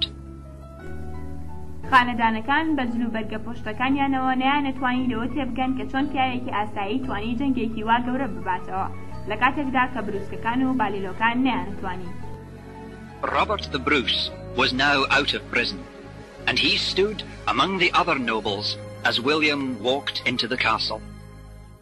He could see at once that this Wallace would never serve any other man.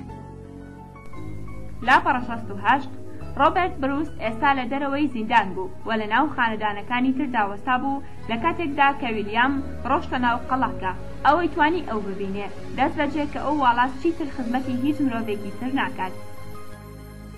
A man began to read. In the name of God, Sir William Wallace, we make you First Lord of Scotland. They gave him a gold ring of office, and the nobles went down on their knees. پیاوێک دەستی بە خوێندنەوە کرد. بەناوی خوا، بەڕێز ویلیام واڵاس، ئێمە تۆ ئەکەین بە یەکەم لۆردی سکۆتلەندا. ئەوان ئەڵقەیەکی زێری نووسینگەکەیاندایە بە خانەدانەکان چۆکیاندادا. Maybe William could be First Lord, but he could not be king because he was not a nobleman. William watched as the nobles immediately began to fight among themselves. They wanted to find a king, but still they could not agree. William turned and walked away. لا پەڕەشەست و نۆ لاوانەیە ویلیام بیتوانیا ببێت بە یەکەم لۆرد بەڵام نەیەتوانی ببێت بە پاشا لەبەرەوەی ئەو پیاوێکی خانەدان نەبوو. ویلیام سەیریەکرد کاتێک کە خانەدانەکان دەست بەجێ دەستیان کرد بە شەڕکردن لەناو خۆیاندا. ئەوان ئەیانوێت پاشایەک دۆزنەوە بەڵام هێشتا نەیانەتوانی قایل بن. ویلیام ڕووی وەرگێڕا و ڕۆشت. Sir William, one noble cried, where are you going? He turned back, his eyes burning with anger. We have beaten the English, but they'll come back because you won't stand together. بەڕێز ویلیام خانەدانێک هاواری کرد بۆ کوێ ڕۆی ئەو ئاوریدایەوە چاوەکانی یەسووتان لە تووڕێیدا ئێمە ئینگلیزمان بەزان بەڵامەوە نەگەڕێنەوە لەبەرەوەی ئێوە پێکەوە ناوەستن. William looked at Robert the Bruce as he spoke. There's only one side to be on, not the Bruces, not the Baliol's, but the side of the Scottish people. We must fight so that the people can be free.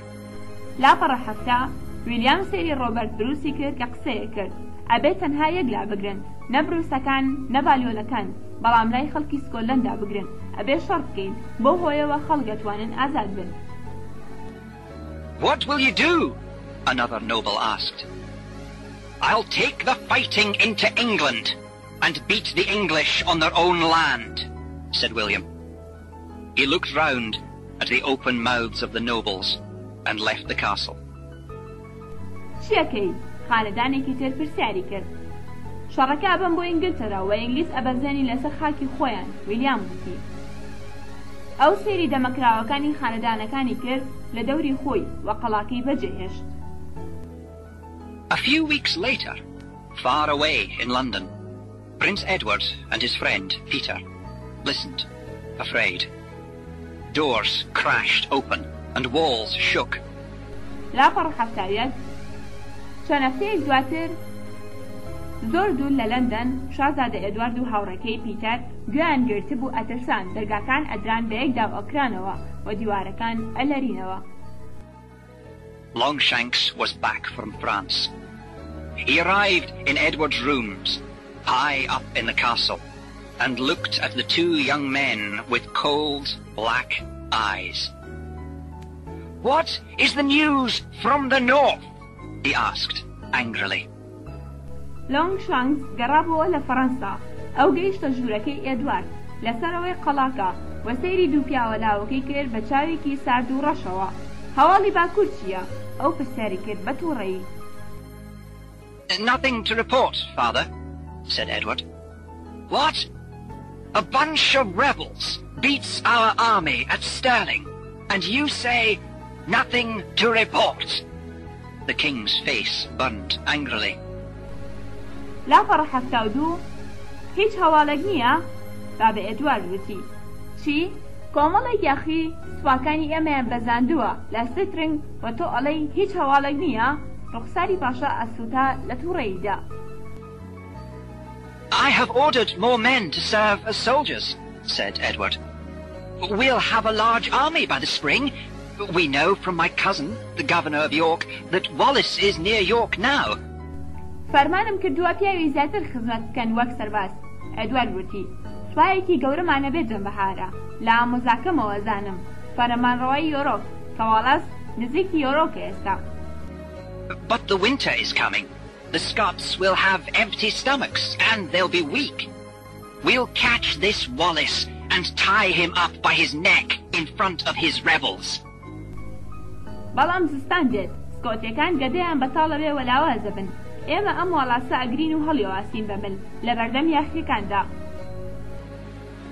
A man came in with a letter. Give it to me, the prince ordered proudly. He was beginning to feel strong. The feeling did not last. He read the letter and his face went white. لا پڕەحەفتاوسێ پیاوێک هاتە ژوورەوە بەنامەیەکەوە ئەوە بدە بە من. شازادا فەرمانی کرد بە تیزەوە ئەو هەستی بە بەهێزبوو نەکرد. هەستەکە بەردەوام نەبوو نامەکەی خوێندەوە و ڕوخساری سپی هەڵگەڕا. Wallace has taken York, he said slowly. Impossible! Shouted Longshanks. The man also carried a bag, which he placed on a table. Edward looked in it and jumped back, shaking. واڵاس یۆرۆکی گرتووە ئەووتی بێواشی مەحاڵە. لۆنگشانکس هاواری کرد پیاوەکە هەروەها جانتاکەی پێبوو کە لەسەر مێزەکە داینا. ئێدوارد سێری ناوەکەی کرد و بازی دایە دواوە ئەلەرسی. Longshanks opened the bag and took out the bloody head of the governor of York, his own brother's son. He dropped the head back into the bag. لا بەڕە 74 لۆنگشانکس جانتاکەی کردەوە و سەرە خوێناوەیەکەی فەرمانەیەڕۆکی دەرهێنا. کوڕی براکەی خۆی ئەو سەرەکەی فڕێدایەوە ناو جانتاکە. What animal would do this? Said Peter quickly. We shall stop him if he comes south of York. Longshanks did not answer. He looked at Edward. Who is this who speaks before I ask him to? چ ئاژەڵێکە ماکات پیتەر وتی بە خێرایی ئەبێ ئەو بوەستێن ئەگەر هات بۆ باشووری گەڕۆک. لۆنگشانکس وەڵامی نەدایەوە ئەو سەیری ئەدواردی کرد. ئەمە کێ قساکات پێشەوەی من داوای لێ بکەم قسە بکات. Before Edward could answer, Longshanks took Peter by the throat and threw him out of the window. Peter screamed just before he hit the ground. Edward ran to the window and looked down at Peter's body. لا بەڕە 75 پێشەوەی ئەدوارد توانێ وەڵام بداتەوە لۆنگشانکس گەڕووی پیتەری گرت و وەفڕێدایە دەرەوە لە پەنجەرەکەوە. پیتەر هاواری کرد پێشەوەی بکەوێتە سەر زەوی. ئەدوارد ڕای کرد بۆ لای پەنجەرەکە و سەیری جەستەی پیتەری کرد لە خوارەوە. Peter was the only person that he loved and trusted, and now his body was broken and bloody on the stones far below. He took a knife from his jacket and ran at his father. پیتەر تەنها کەس بوو کە ئەو خۆشی دەویست و متمانەی پێبوو و ئێستا جەستەکەی ئەو شکا و خوێناویە لەسەر بەردەکان لە خوارەوە. ئەو چەقۆیەکی دەرهێنا لە جانتاکەی و وەڕای کرد بۆ باوکی. Longshanks smiled. At last his son was fighting for himself. His smile disappeared, and he took hold of his son and kicked him until he was almost dead. لا بەڕە 76 لۆنگشانکس پێکەنی دوجار کوڕەکەی شەڕ بۆ خۆی کات. خەندەی ئەون بوو کوڕەکەی گرت و وەلەیدا تا ئەوەی کە خەریک بوو بمرێ.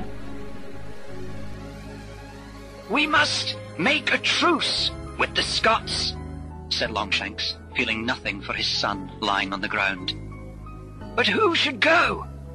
Not this weak son of mine. Not me. I do not want my head brought to London in a bag. Who can I send? ئەبێ شەڕاگری لەگەڵ سکۆتیەکان. لۆنگشانکس وتی هەستی بە هیچ ناکرد بۆ کوڕەکەی کە لەسەر زەوی کەوتبوو. بەڵام کێ بڕوات؟ نەکەم کوڕە لاوازەی من، نەک من. نامەوێ سەرم بهێنرێ بۆ لەندەن لەناو جانتایەکدا. ئەتوانم پێ بنێرم. The Scots army were resting outside York. They mended their clothes and weapons. William, Hamish and Stephen were in the governor's rooms in the city, studying his papers. لا بەڕە 77 سوپای سکۆتیەکان شوێنەدا لە دەرەوەی یۆرک. ئەوان جلو تفەنگەکانیان چاکە کردەوە. ویلیام، هامش و ستیڤن لە ژوورەکانی فەرمانڕەوا بوون لە شار. پەڕەکانیان ئەپشکنی. Old Campbell hurried in, almost too excited to speak. A group of Longshanks's men are here. They want to make a truce. Be careful, William. Perhaps they want to kill you. Old Campbell بەپەلە هاتە ژوورەوە. زۆر بەجۆش بوو بۆ قسەکردن. کۆمەڵێک لە پیاوەکانی لۆنگشانکس لێرن. ئەوان ئەیانەوێ شەڕ ڕابگرن. وریا بە ویلیام لەوانەیە ئەوانە بیانەوێ تۆ بکوژن. I hope they do, said Stephen, putting on his leather jacket. I haven't killed an Englishman for 5 days. هیوادارم نیازیان وابێ. ستیڤن وتی جاکێتە چەرمەکەی لەبەر کرد. بۆ ماوەی 5 ڕۆژە پیاوی ئینگلیزم نەکوشتووە. When William and his 6 riders arrived at the meeting place, they found French guards outside the English tent. Longshanks, I have come! William shouted at the entrance. لا بەڕە 78 کاتێک ویلیام و 6 ئەسپ سوارەکە گەیشتە شوێنی چاوپێکەوتن پاسەوانی فەڕەنسیان بینی لە دەرەوەی چادری ئینگلیزەکان. لۆنگشانکس هاتم. ویلیام هاواری کرد. لە دەروازەکەوە. The guards pulled back the sides of the tent door, and there, in the shadows, stood a tall woman in fine clothes. William began to shake. Hamish looked at old Campbell. She was just like Murren. پاسەوانەکان دەرگای چادرەکان ڕاکێشایە دواوە و لە سێبەرەکەدا ژنێکی باڵابەرز وەستا بوو لە جلوبەرگێکی پۆشتەدا. ویلیام دەستی بە لەرزین کرد. هامیش سەیری ئۆڵد کامبێڵی کرد. ئەو لە مۆرۆ نەچێ. And when she moved towards them and into the light, she was more like her. I am the Princess of Wales, she said, wife of the king's son. I come from the king and I speak for him. لا پەڕەحەفتاونۆ وە کاتێک بەرەو لای ئەوان هات بۆ بەڕووناکیەکە زیاتر لەوە ئەچوو. من شازادەی وەڵیزم. ئەو وتی ژنی کوڕی پاشام لە لای پاشاوە هاتووم و قسە بۆ ئەکەم. William looked at her and thought of his lost love. Isabella saw in him everything she wanted in a man. He was tall and strong. His hair was wild and his eyes were soft. Here was a man who could win battles, a man that armies would follow. ویلیام سەیری ئەوی کرد و وەبیری لە خۆشەویستە لە دەستچۆکەی کردەوە. ئیزابێلا هەموو ئەو شتانی لە ئەودا ئەبینی کە ئەو ئەیویست لە پیاودا. ئەو باڵابەرد و بەهێز بوو. قژی شێتانە و چاوەکانی بەبەزەی بوون. ئەوێ پیاوێکی لێبوو کە توانی جەنگەکان بباتەوە. پیاوێک کە سوپاکان دوایەکەون. And yet he could ride away from it all and it would not matter to him. William got off his horse. In his eyes, Isabella saw something new in the face of a man, a deep sadness, and she knew that it was for Murren. لا پەڕاشتا و هێشتاش ئەتوانێ بەردەوام بێ و ئەوە کێشە نییە بۆ ئەو. ویلیام هاتە خوارەوە لە ئەسپەکەی. لە چاوەکانیدا ئیزابێلا شتێکی نوێی ئەبینی لە ڕوخساری پیاوەکەدا، خەمباریکی خۆڵ و ئەیزانی کە ئەوە بۆ مۆرۆنە. It's battle that I want, not talk, said William. But now that I am here, will you speak with the woman? She went into the tent and he followed her. Inside were Nicolette and Lord Hamilton, one of Longshanks's men. ئەوە شەڕەکە نامەوێت قسەی لەسەر بکەم. ویلیام وتی بەڵام ئێستا کە من لێرەم قسە لەگەڵ ژنێکەکەی. ئەو ڕۆشتە ناو چادرەکە و ویلیام دوای کەوت. لە ژوورەوە نیکۆلەت و لۆرد هامiltۆنی لێبوو، یەکێک لە پیاوەکانی لۆنگشانکس. I understand that you are now First Lord of Scotland, the princess began. Did God tell you to kill the good people of York? لا پەڕاشتا یەک لەوەتی یەکەم کە تۆ ئێستا یەکەم لۆردی سکۆتلەندای. شازادە دەستی پێکرد. ئایا خوا بە تۆی وت خەڵکی باشی یۆرک کوژی؟ We attacked York because every English attack on Scotland starts from there, said William. ئێمە هێرشمان کردە سەر یۆرک لەبەرەوەی هەموو هێرشەکانی ئینگلیز بۆ سەر سکۆتلەندا لێەوە دەستی پێکرد. ویلیام وتی And to cut off the head of my husband's cousin? ئەی بۆ سەربڕینی ئامۆزای هاوسەرەکەم. Your husband's cousin found and murdered all the Scottish women and children in York before we attacked. They threw more than 100 dead people over the city walls. لا پەڕاشتا دوو ئامۆزای هاوسەرەکەت هەموو ژن و مناڵی سکۆتی لە یۆرک دۆزیەوە و کوشتنی پێشەوەی ئێمە هێرش بکەین. ئەوە زیاتر لە 100 کەسی مردووی فڕێدایە سەر دیواری شار. That is not possible. Isabella went white and looked at Hamilton. She saw that it was true. He's lying, said Hamilton, speaking to her in Latin. ئەوە نەشیاوە. ئیزابێلا سپی هەڵگەڕا و سەیری هامiltۆنی کرد. ئەوەی زانی کە ئەوە ڕاستە. ئەو درۆ کات. هامiltۆن وتی قسەی بە لاتینیە کرد.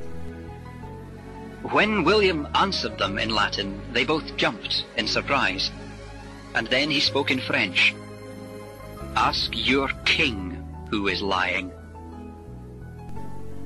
کاتێک کە ویلیام وەڵامی لێدایەوە بە لاتینی هەردووکیان سەریان سڕما و پاشان ئەو بە فەڕەنسی قسەی کرد پرسیان لە پاشاکەت بکە کێ درۆکات. The princess asked Nicolette and Hamilton to wait outside. She made the king's offer of land and money. Wallace turned to leave. Isabella spoke quietly so that no one could hear. I know your story. I know of Murren. لاپە ڕاشناوسێ شازادە داوای لە نیکۆلەت و هامیلتۆن کرد لە دەرەوە چاوەڕێ بکەن. ئەو بەخشینی پاشای پێشکەش کرد لە زەوی و پارە. واڵاس ڕووی وەرگێڕا و بڕوات. ئیزابێلا بەهێمنی قسەیە کرد تا هیچ کەس گوێ لێ نەبێ. چیرۆکی تۆ ئەزانم لەبارەی مۆرۆنەوە. She was my wife, William said, just as softly. Suddenly, he wanted to talk, and he told her of Murren, of everything that happened many years before in the McAndrews farm building, when he and his father found 30 murdered Scottish nobles. ئەو ژنی من بوو. ویلیام وتی بەنەرمی لەناکاو ئەویستی قسە بکات و بۆ ئەوی بگێڕێتەوە لەبارەی مۆرۆنەوە و لەبارەی هەموو شتێکەوە کە ڕوویدا بوو چەند ساڵێک پێشتر لە بینای کێڵگەکەی ماکنۆندیورس کاتێک کە ئەو باوکی 30 خانەدانی سکۆتی کوژراویان دۆزیەوە. You are strong inside like Murren. You will be a good queen. Tell your king that he will never rule William Wallace. He will not rule any Scot while I live. لاپە ڕاشتاوچوار تۆ لە ناخەوە بەهێزی وەک مۆرۆن. تۆ ئەبی بە شەژنێکی باش بە پاشاکەت بڵێ کە ئەو هەرگیز فەرمانڕەوایی ویلیام واڵاس ناکات بە فەرمانڕەوایی هیچ سکۆتیەک ناکات لە کاتێکدا کە من لە ژیان بم.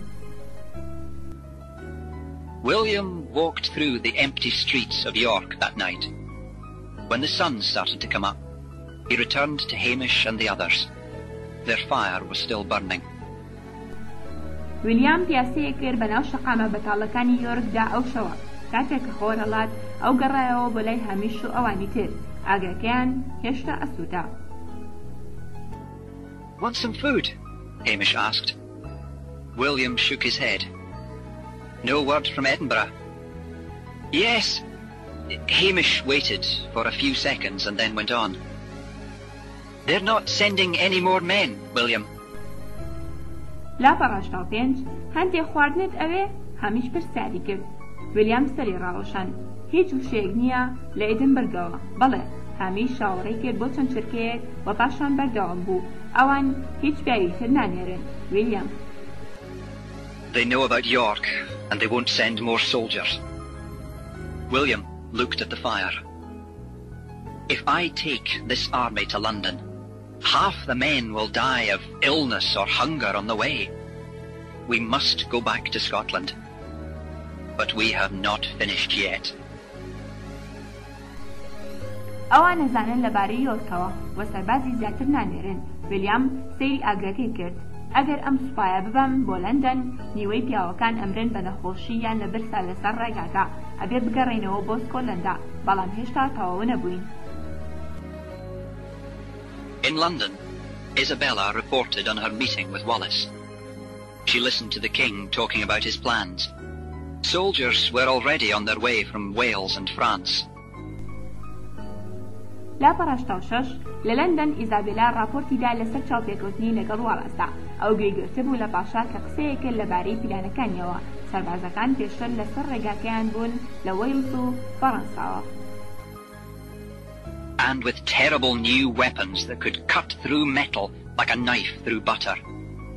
She realized that the king did not want a truce. Her words to William Wallace were lies. و بە تفەنگی نوێ و سامناکەوە کە تانزای ئەبڕی و ئەوەی کە چەقۆ زبدە ببڕێ ئەو هەستی بەوە کرد کە پاشا نەیویستۆ شەڕاگرێ. وتەکانی ئەو بۆ ویلیام واڵاس درۆ بوو. The king used her to win time.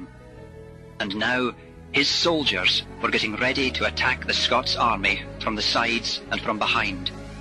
She returned to her rooms, shaking angrily and thinking of a plan. لاپە ڕاشتاو حەوت پاشا ئەوی بەکارهێناوە بۆ برنەوەی کات و ئێستا سەربازەکانی ئەو خۆیان ئامادەکان بۆ هێرشکردنە سەر سوپای سکۆتیەکان لەولاوە و لە پشتەوە ئەو گەڕایەوە بۆ ژوورەکەی خۆی ئەلەرزی لە تووڕەییدا و بیری لە پلانێک ئەکردەوە. I will send Nicolette to my castle in the north, she thought. On the way she can find Wallace and his men. She can tell them the king's plans.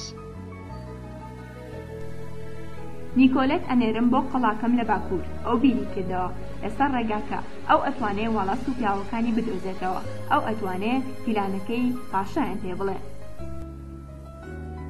The Battle of Falkirk was more terrible than Stirling. Of all the Scottish nobles, only Mornay was there with 100 riders. Robert the Bruce did not come. لا پڕاشتەوهەش شەڕی فالکلیک سامناکتر بوو لە سیترلین لە هەموو خانەدانە سکۆتیەکان تەنها مۆرنەی لەوێ بوو لەگەڵ 104 ڕۆبێرت بروس نەهاتبوو. The famous Scottish spears lined up. The English horses began the attack from the right. The English foot soldiers shot their terrible new weapons at the spearmen from the left.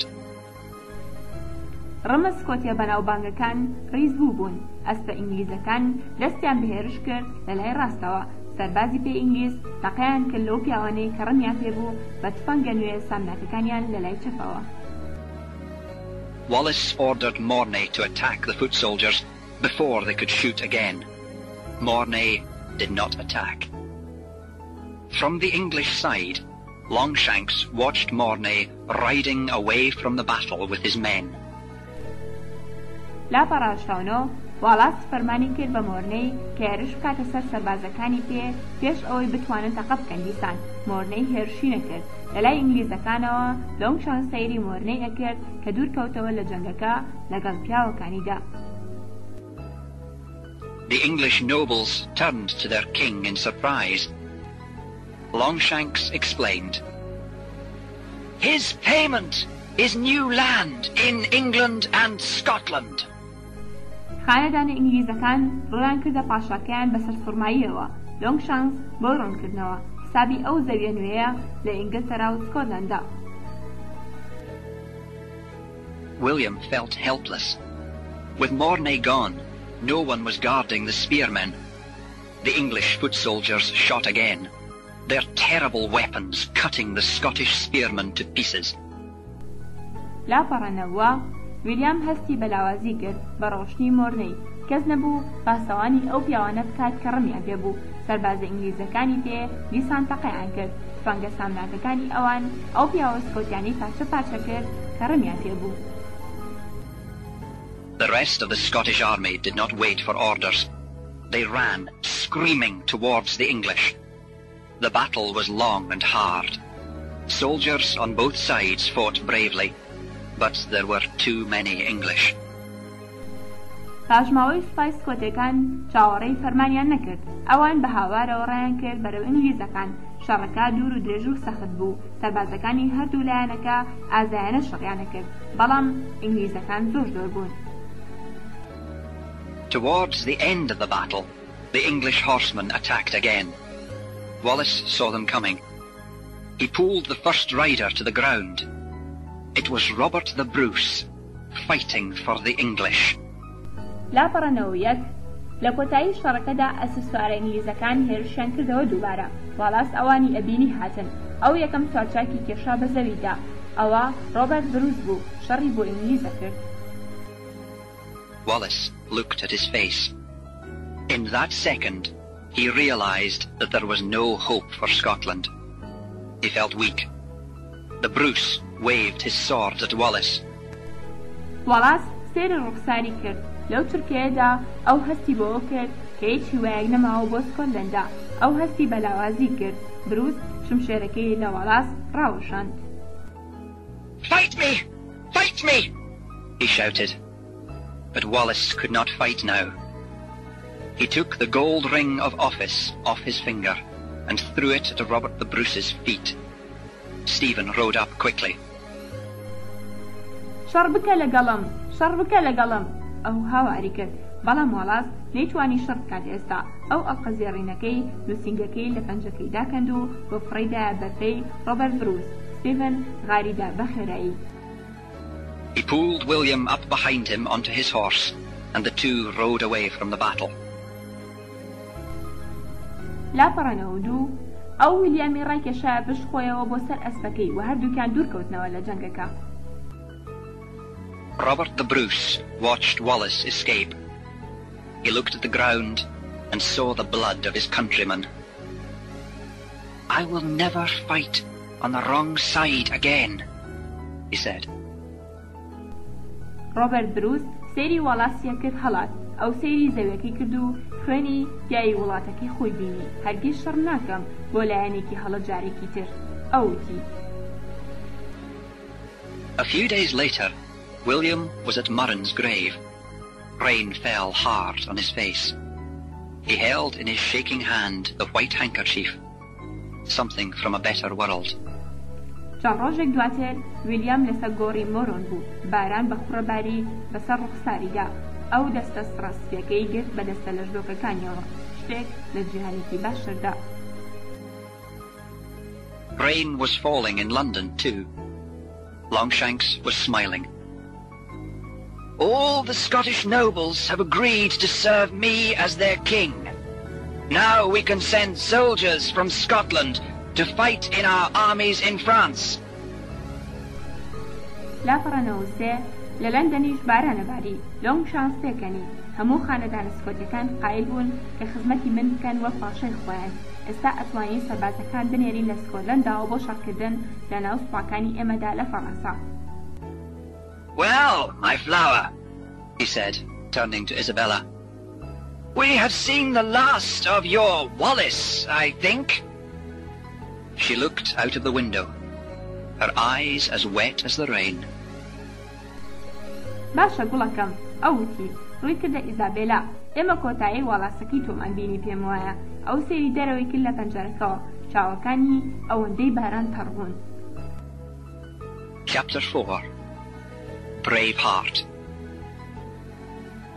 William spent some months in France and Italy, asking for help for Scotland from the King of France and the Pope. He returned to Scotland with empty hands. They would not help. لاپەڕەنەوە چوار بەندی چوار دڵە ئازاکە. ویلیام چەند مانگێکی لە ئیتاڵیا و فەڕەنسا بەسەر برد، داوای یارمەتی ئەکرد بۆ سکۆتلەندا لە پاشای فەڕەنسا و قەشەی گەورەی ڕۆم. ئەو گەڕایەوە بۆ سکۆتلەندا بەدەستی بەتاڵ. ئەوان یارمەتی نادەن. Lord Mornay lay in bed, looking out from the window of his high room at his rich land. When he slept, his head was full of pictures of William Wallace, running towards him at Falkirk, with his sword held high and murder in his eyes. لۆرد مۆرنەی ڕاکشا بوو لە ناو جێگادا. سەیری دەرەوەی کرد لە پەنجەرەی ژوورە بەرزەکەی سەر زەویە بە پیتەکەیەوە. کاتێک کە ئاخەوت مێشکی پڕ ئەبوو لە وێنەی ویلیام وەڵاس. ڕای ئەکرد بۆ ئەو لە فاکریک بە شمشێرەکەیەوە کە بەرز گرتوێتی و نیازی کوشتن لە چاوەکانیدایە. Suddenly, Mornay heard the sound of a horse, not outside the castle, but inside. Impossible! Surely he was asleep. Then he heard shouts too, and screams from below. لاپەڕەنەوە پێنج لە لانکاو مۆرنەی دەنگی ئەسپی بیست، نەک لە دەرەوەی قەڵاکە بەڵکو لە ناوەوە. مەحاڵە بە دڵنیاییەوە ئەو خەوت بوو. پاشان ئەو گوێی لە هاواریش بوو، وەقیژە لە خوارەوە.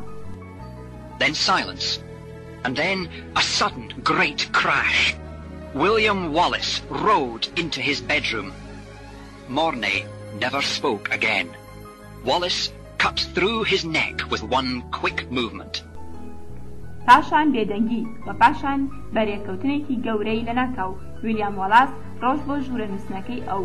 مۆرنەی قسەی نەکردەوە جارێکی تر. وەڵاس ملی بڕیەوە بە یەک جوڵەی خێرا. The guards at the door stood with their mouths open. Wallace threw a jacket over his horse's head. He kicked the animal hard. پاسەوانەکان لە بەر دەرگاکەدا بەدەمکراوەی ڕاوەستا بوون. وەڵاس جاکەتێکی فرەدایە سەرسەی ئەسپەکە ئەو بەتوندی لە ئاژەڵەکەیدا. The horse jumped, crashed through the window, and horse and rider sailed through the air, down, down, past the castle walls, and into the lake below. They swam to land. Wallace got on his horse and rode away. لاپەڕە 96 ئەسپەکە بازیدا بەناو پەنجەرەکەدا تێپەڕی و ئەسپە سوارچاکەکە بەناو هەوادا ڕۆشتە خوارەوە خوارەوە دیوارەکانی قەڵاکەیان تێپەڕان بۆ ناو دەریاچەکە لە خوارەوە ئەوان مەلەیان کرد بوو شکایی واڵاس سواری ئەسپەکەی بوو دوورکەوتەوە. From behind him came the shouts. Wallace! Wallace! لە دوای ئەوەوە هاوارە هات واڵاس واڵاس. Isabella found Longshanks and Edward in the castle garden. You smile? You have heard the news. The rebels are starting to fight again in Scotland, said Edward. لاپەڕە 97 ئیزابێلا لۆنگشانس و ئێدواردی دۆزیەوە لە باخچەی قەڵاکە. تۆ پێکەنی تۆ هەواڵەکانت بیستووە یاخەکان دەست بە شەڕەکەنەوە دیسان لە سکۆتلەندا. ئێدوارد گوتی I smiled because I have a plan to catch your Wallace. She spoke to the king. Send me to my castle in the north to speak for you. Wallace trusts me. Find 30 of your best killers. پێکەنم لە بەرەوەی پلانێکم هەیە بۆ گرتنی واڵاسەکەی تۆ. ئەو قسەیە کرد بۆ پاشا من بنێرە بۆ قەڵاپی خۆم لە باکوور تا قسە بۆ تۆ بکەم. واڵاس متمانە بە منەکات سی لە باشترین بکوژەکانت بدۆزەرەوە. I will find a place for a meeting. He will come to the meeting and we will kill him. Easy. Longshanks, now old and weak, studied her strong face. You see, my stupid son, I have found you a real queen. شوێنێک ئەدۆزمەوە بۆ چاوپێکەوتن ئەو دێت بۆ چاوپێکەوتنەکە بۆ ئێمە ئەوە کوژین بە ئاسانی. لۆنگشانس ئێستا پیر و لاواز بوو ڕوخسارە بەهێزەکەی ئەویە خوێندەوە ئەیبینی کوڕە گەمژەکەم من شاژنێکی ڕاستیم بۆ تۆ دۆزیوەتەوە. Hamish and Stephen brought William the news. Longshanks has sent the princess to make a truce. And where does she want to meet? Asked William.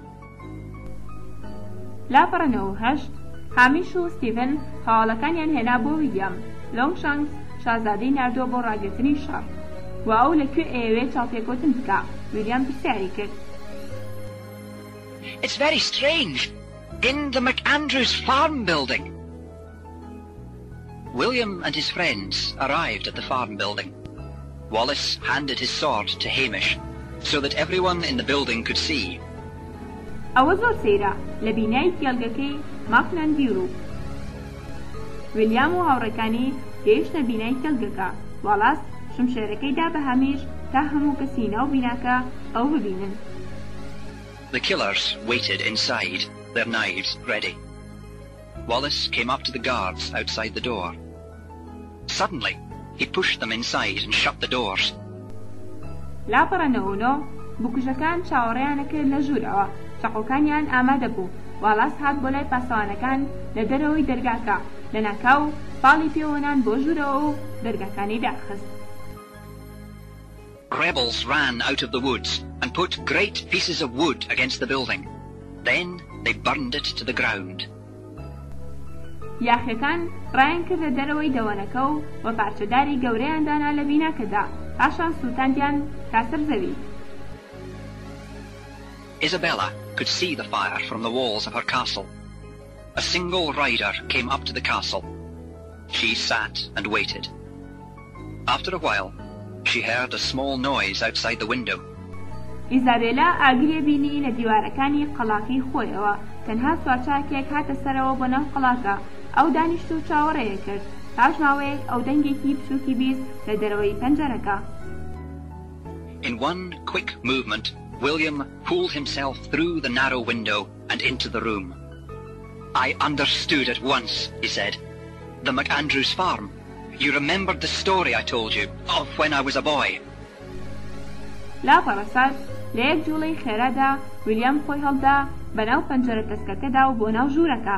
تێگەیشتم دەست بەجێ ئەوتی گێڵگەکەی ماکلەندیور و تۆ بیری چیرۆکەکەت کەوتەوە کە من بۆم گێڕایتەوە کاتێک کە کوڕێک بووم. I am so pleased to see you, said Isabella, softly touching his face. I know that when you looked at me, you saw her. He turned away. من زۆر خۆشحاڵم ببینینت. ئیزابێلا وتی بە نەرمی دەستی هێنا بە ڕوخساری ئەودا. ئەزانم کاتێک کە سەیری منت کرد ئەوت بینی ئەو ڕووی وەرگێڕا. You must forgive how I feel, she said. No man has ever looked at me as you do.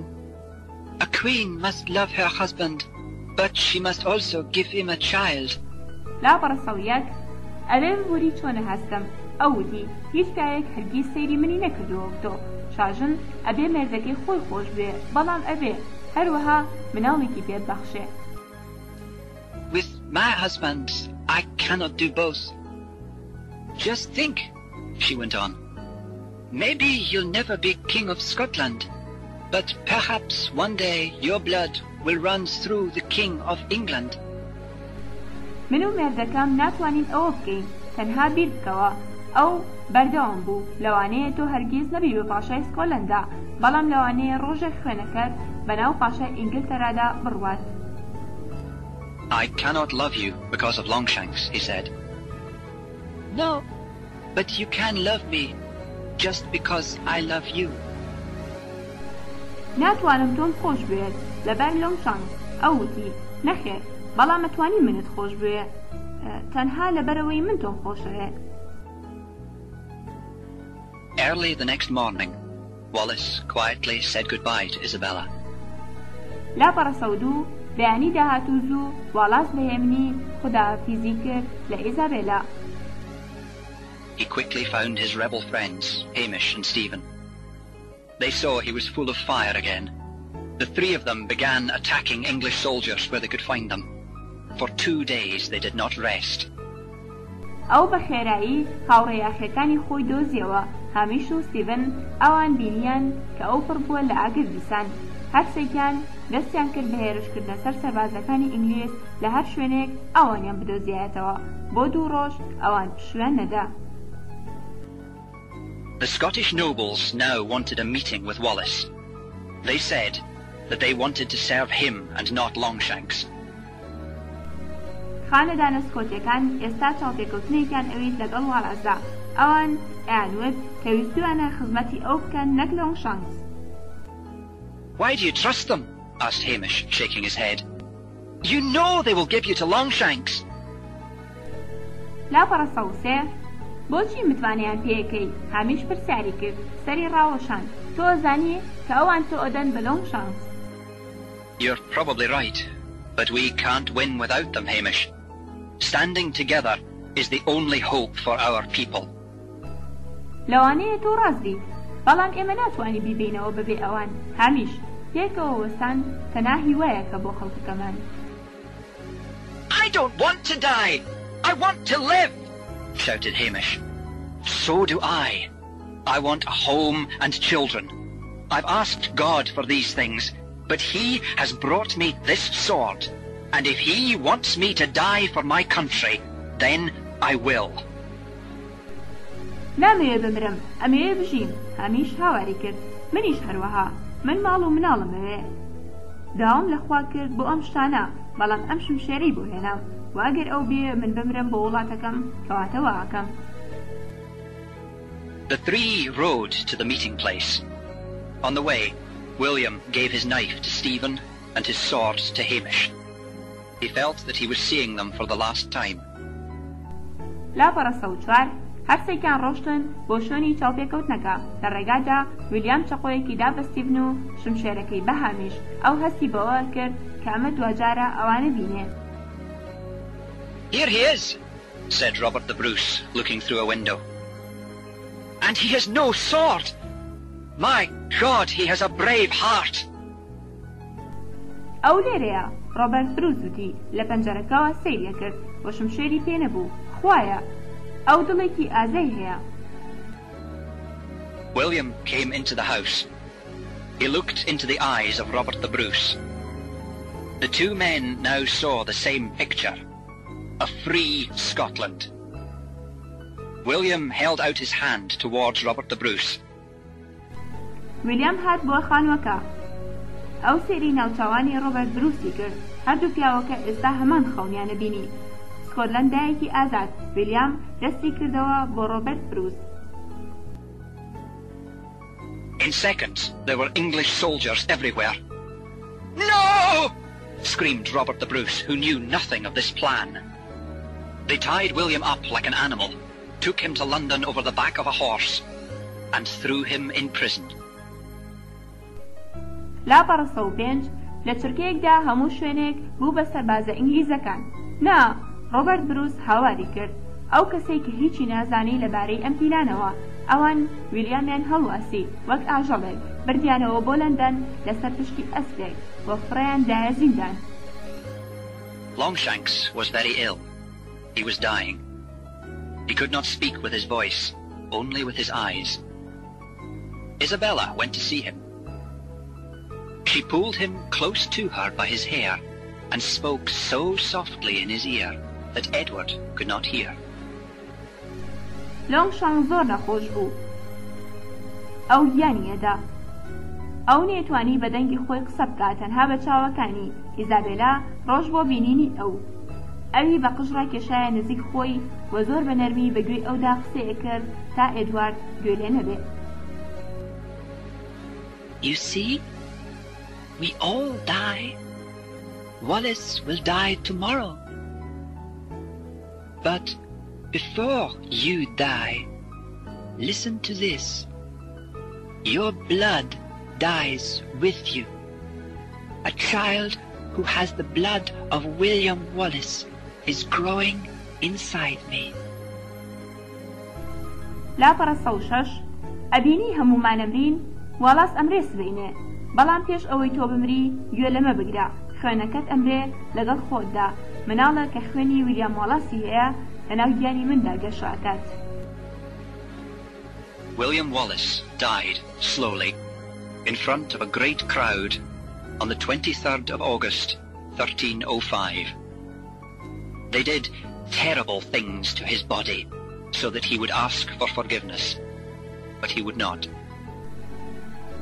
ویلیام واڵاس مرد بە هێواشی لە بەردەم قەرەباڵغێکی گەورەدا لە 23 ئابی 1305. ئەوان شتی سامناکیان کرد لە جەستەی تا داوای لە خۆشبوون بکات بەڵام نەیکرد. In the last seconds of his life, he saw Hamish and Stephen in the crowd, and behind them, Murren. For a moment, he felt strong, and he cried out, "We will be free!" لە دواترگەکانی ژیانیدا ئەو هامیش و ستیڤنی بینی لە قەرەباڵغیەکەدا و لە پشت ئەوانەوە مۆڕۆن بۆ ساتێک ئەو هەستی بە بەهێزی کرد و ئەو هاوار کرد ئازادەبین